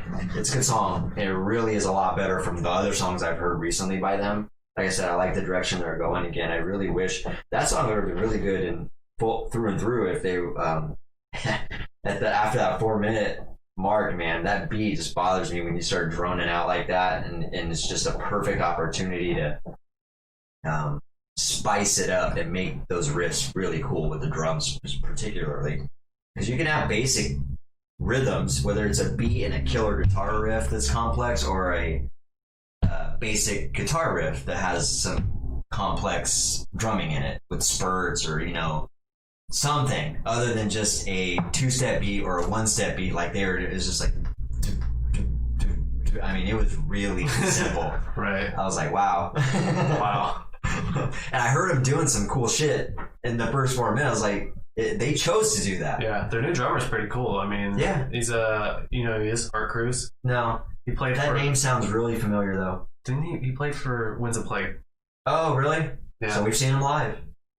Oh yeah, I guess we have seen him live. Oh, is it Winds of Plague? Yeah, it's Winds of Plague. Yeah. So you've seen him live. Winds of Plague actually put on a really good show when we've seen him. Yeah. He's a really good drummer. He's really. Yeah, the whole band was really good actually. They had that keyboardist. They had the vocals. Put in a lot of arpeggio. You remember that? Yeah, that show was cool. It was really cool, man. I always remembered that show. But yeah, that was our. You got anything else on Resurrection Man? No, I mostly just want to see what you thought. I thought it was alright. It was pretty decent. You know what I mean? I don't remember that part the same thing I'm thinking then. Yeah, I was actually gonna listen to it right before the podcast because I haven't listened to it in like a month. Oh, really? Yeah, but I forgot because we were wrapped up trying to get everything situated for the podcast. So we'll listen to it again here after this, and I would be interested to know what you think about what I'm talking about, because you might agree, or I don't know, you might think like that's a great fit, or that actually works. Yeah, maybe different viewpoints, you know. So which brings me on to our next. This is on to our next segment, viral viewpoints. Yeah, viral viewpoint. This is a good one, actually. All right, hold up. Let's see here. Wait, did I not make this one? Oh, I did make this one. I just didn't put a thing for it. Oh well. Man, I really need to get it together. You mean Jesus? Sorry, I just caught that, and I was wondering, Jim, what you were talking about when you said "you mean Jesus." Oh, because he said Lamb of God. Oh, okay. Yeah. Okay, got it. Yeah, that's the band name in case you didn't catch that. Yeah, and they spell with a lowercase g. So they used to actually be called Burn the Priest, and then they changed their name. One of the sickest band names ever. When they changed it to Lamb of God, they purposely put a lowercase g just to be assholes. There's a lot of religion that's come up in this episode, and I don't know if it's because I'm wearing this Jesus Wept shirt or not, but you brought this on us. Ironically, is the we talked way too much about faith and belief in this story. Let's just right. We just start over. Can we refresh? Sorry about being so passionately annoyed earlier. Anyway. All right, this is a good topic. I think it's a good topic. We're going to talk about ego. Okay. And a lot of things about ego. Ego, versus confidence. Ego, is it confused with, I guess, let's juxtaposition those two. And then let's just talk about how ego is, played an influence in your life, whether it's you having an ego, whether it's someone in your life that's been, projecting ego on you. It's definitely relative in everybody's life. And I know it's definitely, it's always annoying. It's always hard to work with. It's always negative. Like, ego is really not good because I don't think it is ever good. No, it's not, because when you have an ego, here's my thought. Ego prevents you from learning. It prevents you from being a sponge or receiving anything or having an open mind on anything. If you think that you got things figured out, so Jim says ego is okay. We'll talk about this in a sec. And so it's very confusing. People confuse ego with confidence. Ego is more like, oh God, what is ego? How is that separated? I think ego is more just like, you can't tell me anything. Like, even if I don't know it, you can't tell me anything. You know what I mean? That's the vibe I've always gotten from ego. Confidence is like, it's different. If I tell you, I've built 2,000 patio covers, that's confidence. I can sit here and look you straight in the eye and be like, I've built 2,000 of these. None of them have ever fallen down. You can clearly decipher that that's just confidence as opposed to ego, but it also can be portrayed with tone of voice. Mm-hmm. So the way I can say it can come across as ego. Like, I think what we're talking, because ego can be kind of a broad kind of thing, right? But we're mostly talking about cockiness versus confidence, right? Yeah, so ego is cockiness. Yeah, exactly. Yeah. It's also, it doesn't have to be cockiness. You can have, I've seen ego in many forms. It can be the quiet dude that's not even outspoken, but he just can't take in new information. Mm-hmm. His mind will not let him, her, whoever, will not receive any information. You can't tell me anything is the mentality of ego. Right. It doesn't have to necessarily be like I'm cocky, or I guess it probably could be, but it's more of an internal cocky, yeah, I guess, yeah, as opposed to just an outspoken cocky. Just like thinking you're in your head, like whatever, dude. And like, I know what I'm doing, or I have this down. I'm the best at this, or whatever. You know what I mean? Something along those lines where you're not willing to take in any feedback or try to improve upon anything. Yeah. Which, as any expert in any field will tell you, they could still improve. So yeah, absolutely. I mean, I teach this to my 7-year-old daughter. I've told her many times that I'm an old man, I'm going to be learning stuff, and I encourage her to do that as well. Have you heard of the Dunning-Kruger effect? Yes, and I can't remember what it means though. The Dunning-Kruger effect is basically, depending on your skill level, your ego doesn't actually match your skill level. So when you have when you first start off learning a new skill, you have no ego and no skill. Yeah. Then you learn a little bit, and then your ego goes really high, and your skill's still down here. And then at some place in the middle, it kind of matches. And then when your skill level gets high enough, your ego goes below your skill level, actually. That's why you see people that are like really good at things, and they're like modest about it. They're like, yeah, I mean, you know what I mean? Like someone that's like super good at guitar, or like or whatever, any skill, whatever, doesn't matter with it. Yeah. And they'll be like, wow, that's amazing. They're like, oh, thanks. Yeah, I don't know, man. I just play. You know what I mean? Yeah. Like they have the opposite effect, basically, where they don't even realize how good they are because they have they're like, I have so many things I can improve upon still. You know what I mean? Yeah. Because now they're aware of like what. And that is a level of confidence too. Yeah, that's different. Before, I guess if you get the curve right, this is backwards for you guys. I'll do it over this way. So when you have no skill, this would be ego, right? So when your perceived skill level is above your actual skill level, then that would probably be your ego, right? Yeah. And then somewhere it becomes confidence, right? Oh yeah, that's what you're saying. Yeah. Your perceived skill level. Well, then you get more skills. Yeah, I mean that's just how it works. If you get more skills, or you increase your skill level, your confidence is going to go up. Mm-hmm. But your egos also could go up too. And I think a lot of people get caught in the trap of the ego. I'm not saying That's a very normal human thing right there, posturing and having an ego. And is that like more of a primitive thing, you think? I think it could be too. I think it's more of a male thing than anything. Yeah, for sure. Definitely women are capable of it too, but it's mostly, like a testosterone, you know what I mean? Because men compete, you know what I mean? So having that level, like, I'm the shit, I'm the best, you know, like, I'm the best man here, I'm the alpha male, you know what I mean? Yeah. That definitely helps. And like I was saying, it helps you need cockiness when you play sports. I mean, maybe. I could see it working in, like, football or something, or fucking, like, you know, like Conor McGregor. Yeah. Super egotistical, super cocky, but it works for him, right? Well, let's read some of these before we get too far ahead, though. Go back up for a second. I want to address what... So, let's see.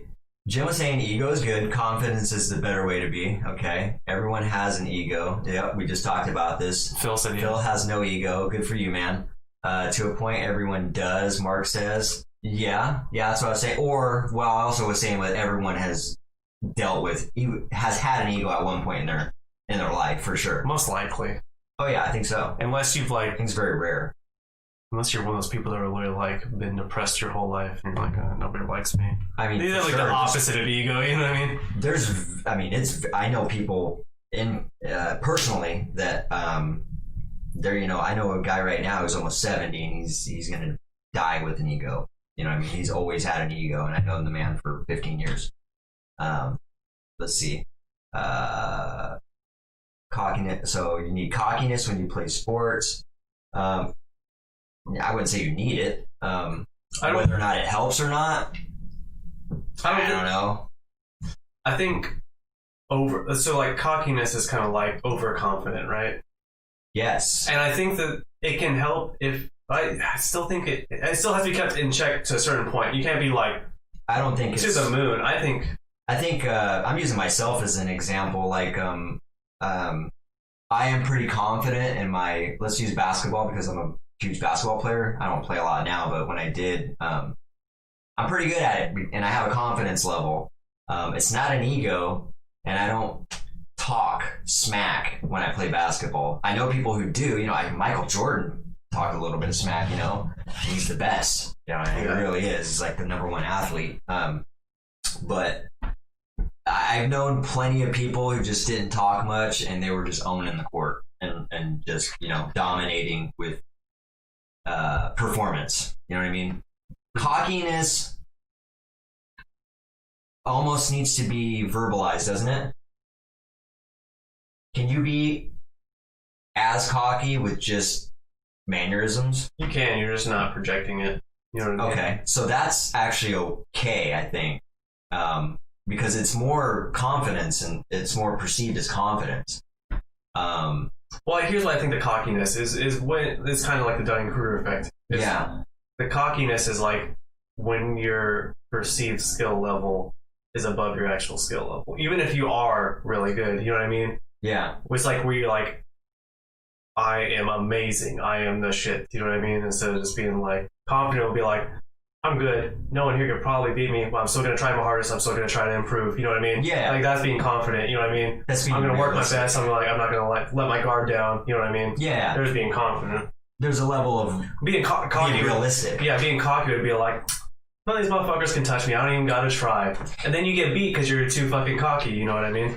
We've seen this. I've seen that. There's a who was that? You talking about you see like that fighter dancing and then getting punched in the fucking face? The black dude. Who was he fighting? I don't remember, but he started dancing. It wasn't Mayweather, was it? Oh, it was Manny Pacquiao or one of the Mexican boxers.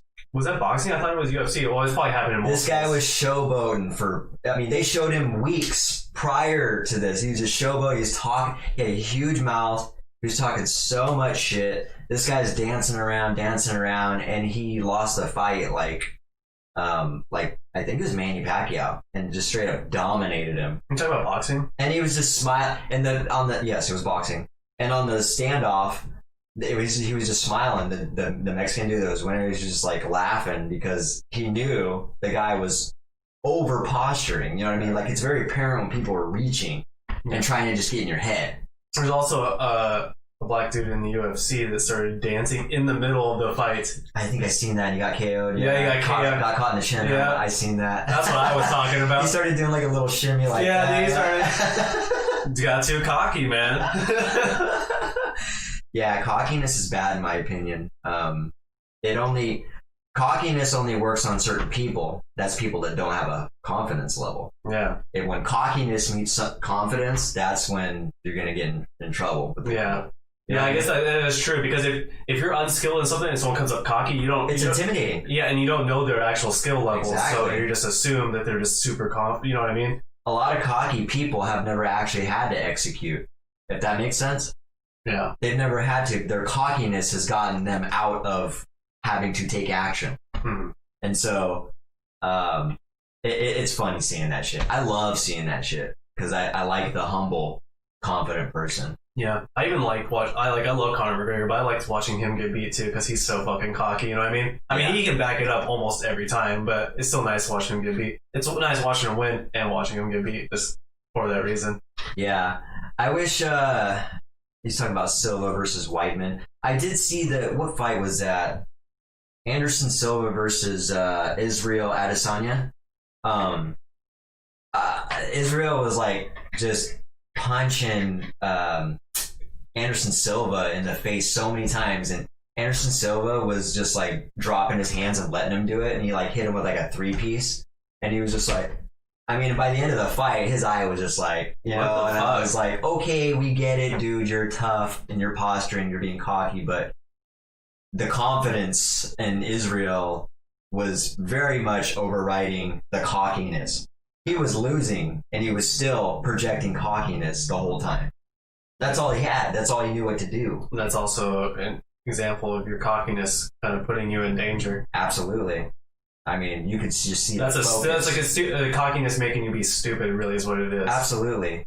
You're just trying to be tough, and it's admirable, but it's I think here's the thing: confidence is being confident in yourself. Cockiness is caring what other people think, right? Yeah. If you break it down, it's caring what other people think about you, and not even, and more specifically, the other fighter. Really, it's trying to get in their head too. A lot of times, it's like it's either a mixture of the Dunning-Kruger effect, thinking that you're better than you are, or the cockiness is like a facade put on because you care what other people think about you, right? Yeah. It's like a mixture of those two things. Yeah, exactly. I can see that. Either way, it's not true confidence, and true confidence is where you really harness that power.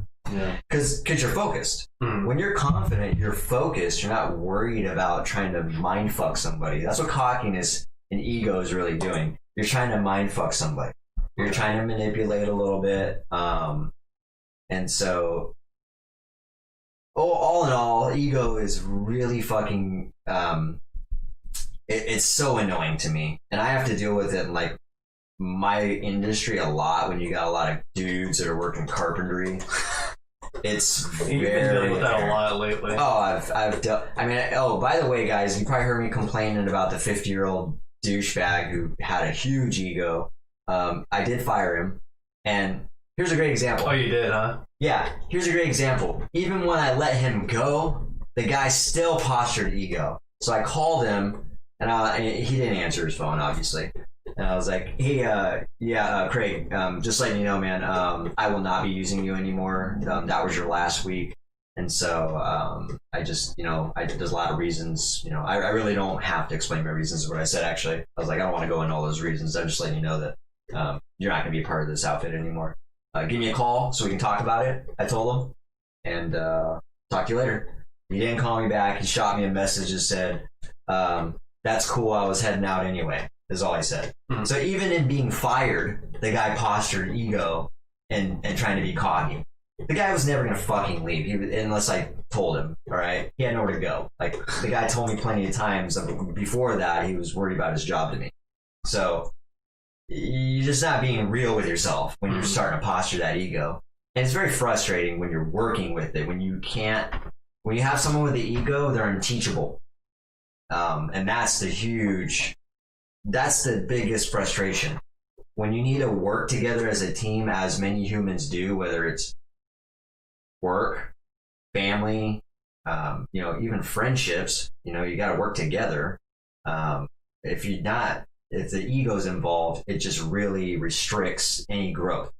There's no way around that. In my experience, every time it has. Mm-hmm. I don't know if it's the same for you, but it's just been very detrimental. And now the older I've gotten, and now the more experience I've had with ego, I have compassion for those people. I'm like, wow, this person is this age, and he's stuck mentally. Yeah. He's capped out. With the ego, it has capped him out. Yeah, I'm very cognizant of the ego now. Like, I used to be very egotistical about like guitar, music writing, for instance. Just like not thinking that like I'm good, I'm great. You know what I mean? Yeah. Or nowadays, even if I start feeling really confident about anything, I try to make sure I'm keeping myself in check. You know what I mean? Like, yeah. You know, let's be humble. Let's keep trying to fucking get better at whatever we're trying to do. Yeah. It's just I'm the same way. Mindset, you know what I mean? Even using guitar as an example, like I've gotten a lot of compliments, and like there's plenty of guitarists I've played with that are 10 times better than me. I'm very aware of this. So when people start saying and giving me a bunch of compliments, start blowing smoke up my ass, and start making me feel good about myself, I don't let it get to me. Like I take it for what it is. I'm like, I do appreciate the compliment. Like I absolutely appreciate that, especially because there are better guitarists out there, you know what I mean? Mm-hmm. But you just got to know where you're at too, because also people are good at things that other people aren't good at as well. Yeah, it's really hard to compare. Like for music, you know what I mean? Kind of a lot of things, unless it's like a very like there's only one way to do black and white. Yeah, exactly. Yeah. Is it black and white skill? Then you can compare people. But like music, art, still like skateboarding. It's like you can't compare people because they have different skill sets. You know what I mean? They specialize in different areas. You know what I mean? Yeah, and not only that, the different type of genres is subjective when we're talking about appealing to the consumer. Yeah, like for instance, even when me and Ben were playing together, Ben probably thought I was better guitarist because I had some probably more knowledge, but then you were better at like some rhythms and like weird time signatures and shit. Like you were better at those things than I was. So, and it's probably because it was lack of, you know what I mean, like information, right? So you're kind of feeling. So you're naturally playing outside of the box. Mm-hmm. Whereas when you know the box, then you have to consciously be like, I'm gonna, play outside this rule set, this arbitrary rule set, right? And so it's harder for me to do things in the box. It's hard for you to go in the box. And it's harder for exactly go out the box, right? And so you gotta just be real with your strengths and your weaknesses. You know what I mean? Mm-hmm. And that's really all we're talking about. Because when you have an ego, you can't even assess your weaknesses. Exactly. You can't even do an inventory of all that shit. You're stuck. You're mentally capped out, and that's what I'm trying to say. And that's what's really frustrating about the ego. And so I think ego is bad. I think Jim said it was good, and I've explained why I think it's bad, because you really just can't. You're not teachable and you're not ready to learn anything. What does he say? Daz has lost it. Oh, Dad has lost it. Okay. I mean, he's getting old. It happens. We'll have to play one-on-one sometime, Ben. BB is my sport. Oh, yeah? Right on. I didn't know Jim was a ball player. He used to be pretty good. Right on. That's cool, man. I didn't know that. I like basketball. I was always bad at it, though. I was good at defense, but I was terrible at offense. Nice. So. Yeah, and your confidence level goes up when you do things that are, like...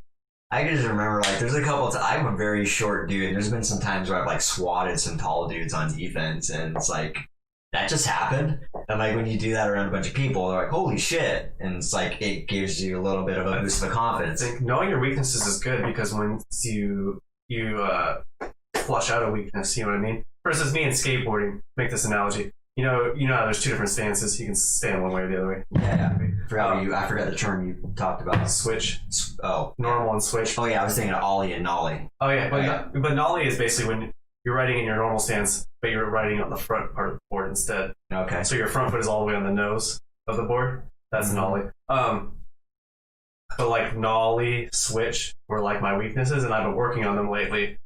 So yeah, because there's just something. Because you can become good in just your regular stance, right? And then be like, oh, get all cocky and be like, I'm great, but then have these weaknesses like, well, all right, do a switch kickflip. You're like, yeah, but I can do like a 720 flip in my regular stance. But like, knowing your weaknesses and actually working on your weaknesses, all of a sudden you can get better at those, and then you can have like a confidence level. I mean, you should still be cognizant of being cocky because you can still develop that into cockiness. As well. It's something, you said it best, man. It's something that needs to be kept in check because I have a suspicion it could be a primitive thing too. Yeah. You know what I think like back in the caveman days, people were posturing, you know what I mean? It might have been without devices and all this shit. Like it might have been a survival thing. I think that I think in competition, I think mindfully using a fake confidence, so like cockiness. So like if you're not actually cocky, but you're presenting as cocky to try to intimidate the other person, I think that's fine. But if you actually believe the cockiness that you're portraying, that's probably the problem. You know what I mean?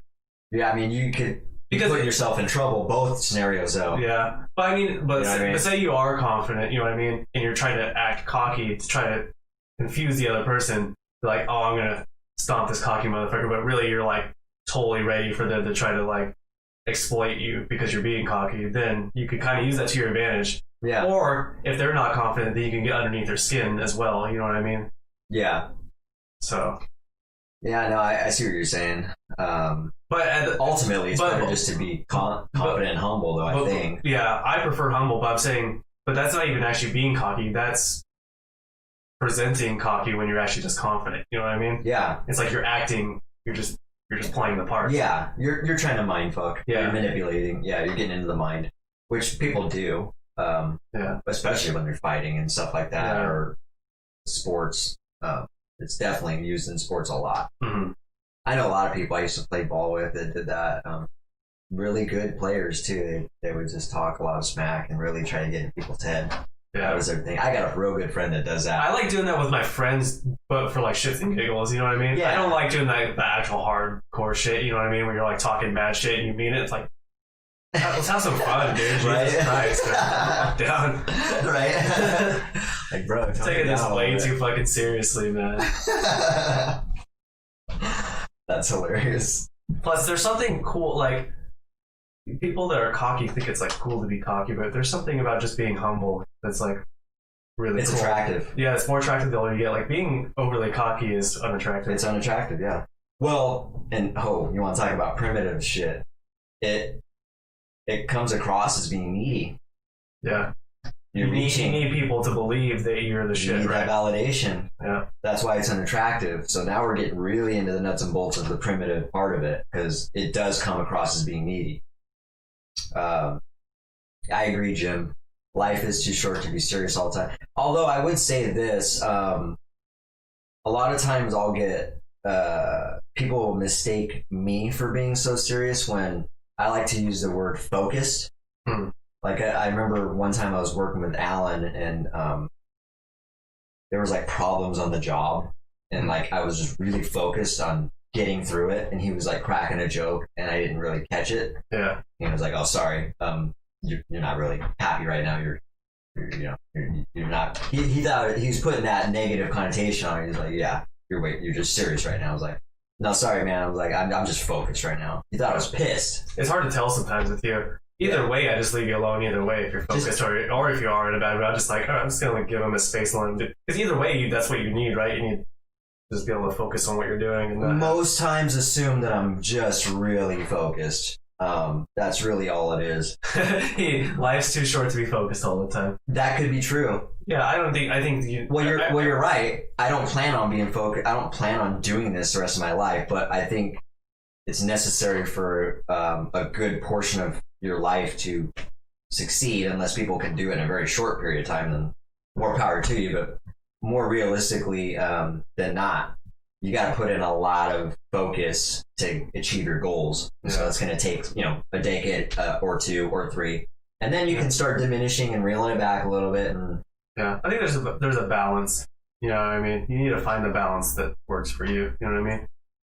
You know what I mean? Like some people can be focused, like maybe you can be focused for 3 weeks and like take 1 weekend off. Or maybe you're the type of person that needs to just relax on the weekends. Or maybe you just need 1 day. Or maybe you just need like half an hour every day. I think we all need it, to be honest. Yeah, that's what I'm saying. And to be honest, I do deprive myself of those moments. Just varying levels, you know what I mean? Some people can withstand. Yeah. Fun works in at times. Just kidding, you Ben. Yeah, no, I know you were kidding, man. I just wanted to let you know how I operate, because like I said, I do agree with you. Life can, I mean, you actually had some truth, even if you were kidding about that. Life is too short to be focused all the time. I wish I didn't have to be focused every day, because if I died 5 years from now, then I would spend the last, 5 years just being focused and trying to grind, and very little time trying to, teach my daughter. Like we went on a bike ride. I'm trying to teach her how to ride a bike, and we only spent a half hour doing it. I'm like having a hard time carving out regular time to do this. I'm like, I need to be doing more stuff like this, but also I have a lot of work to do to achieve these goals, and so I put a lot of pressure on myself, and so my focus overrides a lot of it. So yeah, that's just part of it. Everybody operates a little bit differently. Yeah. So we should probably get to our last topic before we run out of time. Yeah. Good talk though. Ego is really a good conversation to have, and confidence. So I appreciate all you guys' info on that and interaction with that. So the rant with Ben today is about last week I was talking about how the banks are always busy. Well, now I'm going to talk about how my bank card got hacked into. I got a little notification on my phone that said someone tried to spend about $700 on Walmart groceries. And so immediately it was a red flag, because I don't shop at Walmart. I haven't for years. And so I was like, oh, wow. $700 at Walmart? Yeah. And groceries, it said on there too. Jesus. I was like, Jesus, someone's trying to stock up. And so I was like, that's not me. So I called the bank. And they're like, oh, yeah, so we're going to have to cancel that card, get you a new one. I was like, well, I have like 30 different things on auto pay on that thing. Like, that would be a nightmare trying to redo all the, you know what I mean? And so they did it, and that's exactly what's happening. They gave me a temporary card, and so the temporary card has a limit on it. And so... Oh, I know, right? I'm having to make these huge purchases on material. For instance, 4 different jobs the other day amounted to about $18,000. So I had to make an $18,000 purchase on that card, which I do very frequently. And it denied it. So I had to call the bank. I was like, what's going on here? And she's like, it should be fine. I talked to her. She's like, it should be fine now. Tell them to run it again. Had them run it again. They declined it again. Called her back again. She's like, is there any way we can call them while you're on the phone and just to verify it's going to work? Because I'm going to manually override this now. I was like, okay, fine. So I conference called the manufacturer to the bank. They ran it. It worked fine. But that's just one scenario. Next thing you know, I get the Google ads telling me like your payment information has not gone through, update all that. So I do all that. And then it just keeps going. There's a few different things that are just saying, oh, Heroku came in, your thing's canceled, update your card. When I say I have 30 auto pay things connected to that card, I'm not kidding. Literally 30. It literally has that many things tied to it. And so not only that, people that have my card on file already just run it. So when I give them an order, they just run the card that's on file. And they can't do that now, especially with something that has a limit. So I was really trying not to... The thing about it is it's out of the control of the people that actually work at the bank. And I understand that. And I'm sitting there talking to them and telling them, like, I'm really frustrated by it. My frustration is when people use this statement, which I heard it twice now, and it really gets to me. They're like, I know this is inconvenience. You got to call and you got to come in. That's not even the fucking half of it, lady. Like, this is more than just a call. Like, I'm hours into this. I'm fixing this, and I'm not even done yet. Like, this is... Yeah, I know, Jim, you said change my bank. I am thinking about it, man, but I don't know if any other bank operates it. Like, I gotta look into that, because there's gotta be a more efficient way that if someone hacks into your card. Because I told her, I was like, why can't I just block that? Or, why haven't they came out with a way to track where it's coming from and block it? If this was like a CIA matter, they would track exactly what computer that purchase was made on. You know what I mean? Like, we have the technology to do that, and I understand that they can't do that on a mass level. We're all peons and whatever. but there's got to be some kind of system that's set up to when people get hacked, they don't have to punch in their number and their expiration CVV code, CCV, or whatever the fuck it is on the back every single time to every manufacturer, wherever they're spending it. And so it's like I said, it's a huge frustration, and it's more than just people saying, "Oh yeah, I understand. It's a problem because you gotta call us." I'm like, no, it's more than that. I'm spending hours on this shit. So this is a business. This is a business card it happened on, and so I don't really, these people that are talking to me are not running a business, and so they make these blanket statements like that really fucking irritate me. I think the worst part about it is you can't really track how it was stolen. I know. That's the worst part. That is the worst part, because the only way it could possibly have gotten stolen is when I pay for food with my card, or the people that the manufacturers that I'm using. There's no other way. It can get so I don't know.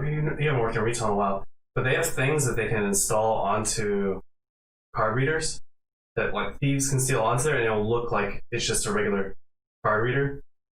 They can basically put it over the top. They're really hard to notice. Oh, really? Yeah, and basically when you scan it, it'll still go through into the system that you're doing. It's like if you went to Walmart or whatever. Wherever you go shop, like Fred Meyer. Yeah. You go there. You can shop there, type in your number, whatever.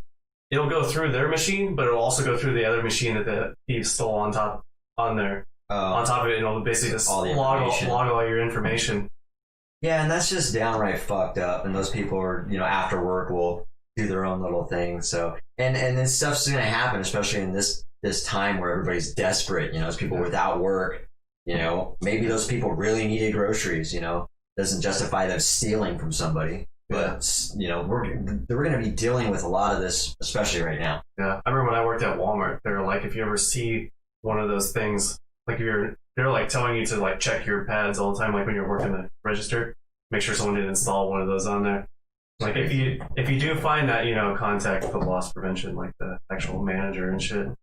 Yeah, that's crazy, man. I wasn't even aware that was a thing until I started working there. I didn't know that either. It's basically like another layer that you just put on top of it. That's crazy. Yeah, I haven't seen that. I mean, they're just coming up with new ways. The whole hacking cards, ripping people off, calling them, and trying to have you send them money or whatever. What was that one? It's a business. Oh, it was your computer. Remember, you got scammed with your computer. They're like, hey, we need your computer's fucked up. We need you. Like the first week I got my computer. How much did you spend? Like a couple $100 bucks? It was $100. Oh, okay. But still, my information went to them. Now they have my information. It could have very well been them. Yeah, for real. This was That was years ago. That was a few years ago. But still, this is a great example though. Like I bought the laptop I use. Within a week, I got a random. They seized my computer. I couldn't do anything. That's so weird. They locked up my computer, and then they were like, "Oh, you need this antivirus thing to get through it." And I was like, "Oh, wow, I gotta pay for that because I can't do anything." And I spent $100 on it. And then Danny's like, "What are you doing?" I know. I came over. This dude was on the phone talking to these people. And I was like, "Hang up the phone, dude." He hangs up the phone. I get on his computer and just fix it in like 10 minutes. I was like, "What are you doing, dude?" I was like, I just paid those guys like $100. I remember. And they tried to get $300. I remember being a little annoyed. I'm like, "Why didn't you ask me?" Like, fuck, bro. So there's just scams all the time. Yeah, for real. Man. You just got to be aware of that shit. But yeah, I am going to probably change my bank, man. What did you say? Balance Bike Ben helped all three? Balance Bike? I think the bike is wrong word, but okay. I think he's making a joke. Oh, okay. Because you're saying your car got hacked. He's like, yeah, thanks. Helped all three of my boys. Oh, got it. I think that's what it. I am going to change my bank. Did I get his $100? Well, I can't get his $100. I know, I should have got paid that $100, huh? Right, if I could get it back, I would have. But yeah, it's a big hassle, Jim, just like you said, and it sounds like you've been scammed too, so yeah, you know exactly what it's like, and so when it's tied to a bunch of shit, it's such a hassle. I mean, that's going to happen at any bank, though. They're going to cancel your card and give you a new card, so I don't think switching banks is going to help you. That's what I'm saying. I'll look into it, though. I don't know if switching to a credit union is going to be the answer, but because it's most likely not even the bank's fault. Because like they had to, if the people know your card number and your CVV number and shit, like they have to give you a new card, otherwise they just keep trying to scam you. You know what I mean? Yeah, I'm trying to think. Is there a way to? I don't think that. I know. That's why they had to. That's why they had to do that. They have to give you a new card so that they won't keep stealing your money from you. Yeah, It's just. there's got to be a more efficient way than that, though. When that happens. Oh, he said, okay, balance. Oh yeah. I was teaching Leah how to ride the bike, and it said balance. A balance bike is the way. I've never heard of a balance bike. Are you talking about training wheels? That's not what you're talking about, though. I don't think. So her bike actually came with training wheels, and I took it off. Maybe it's like kind of like training wheels, but they don't touch the ground and it like catches or something. Okay. That's what it kind of. I'm thinking of when he says that. That's what I'm imagining in my head. Oh, okay. Yeah. If you have trouble with that, yeah, I don't know, man. I'm gonna look into the bank thing. We'll find out. I'll let you know. And then I'll also still trying to teach Malia the bike thing. So I can't wait to ride a bike with her. I mean, go around. Yeah, there's what? No pedals. That's what a balance bike is? It seems weird. I'll have to look into that. I've never heard of a balance bike. Yeah. But, okay, guys, we're wrapping it up here. Appreciate the topics we discussed. Trump, COVID-19. Yeah, that went on forever. The Lamb of God song, and then the talk about ego and confidence. That was probably my favorite. And cockiness. Yeah, it's my favorite too because it's really relevant, you know what I mean? And not only relevant, it's something that everybody's going to have to address, not in themselves, but mainly deal with from people. And so being aware of it is going to help you deal with it too. Because if you understand someone's just got a huge ego, it's like, all right, you know what I mean? You don't invest time in someone who's not willing to learn. Mm-hmm. So it'll help you out understanding that. But yeah, it's been good, guys, and I'm really excited because next Wednesday we're gonna have our guests, and we haven't had a guest in like a couple months. I feel like. Yeah, it's been a while. I think what was the last episode 18? It's been like half the podcast at this point. That's crazy. Think about that. That's insane. Yeah. So tune in next Wednesday because, like I said, we're gonna have Brando coming in, and we're gonna chat about some things. It's been a while since I've seen him too, so I'm looking forward to just hanging out and chatting with him. And I feel like it's been a couple of years for me or something. Yeah. And so he's a real solid dude, and I'm interested to hear what he has to say about his time that I haven't seen him because I know he's been through a lot. So that's what we're doing next Wednesday. Look forward to that. Don't miss it. Check in on that, and we'll talk about some more subjects next week. So until then, should we plug real quick? Yeah. Apple, Spotify, Twitch, YouTube, Facebook, Instagram, and Twitter. Yeah, check us out on those platforms. There you go. Subscribe. We'll be posting more content than we have been on those, so definitely check us out on there. And we'll see you guys later. Jim, good night. Phil, Mark. Yeah. And we'll check you guys next week, all right? Yeah, thanks and for until then, keep it viral. Keep it contagious. Later, guys.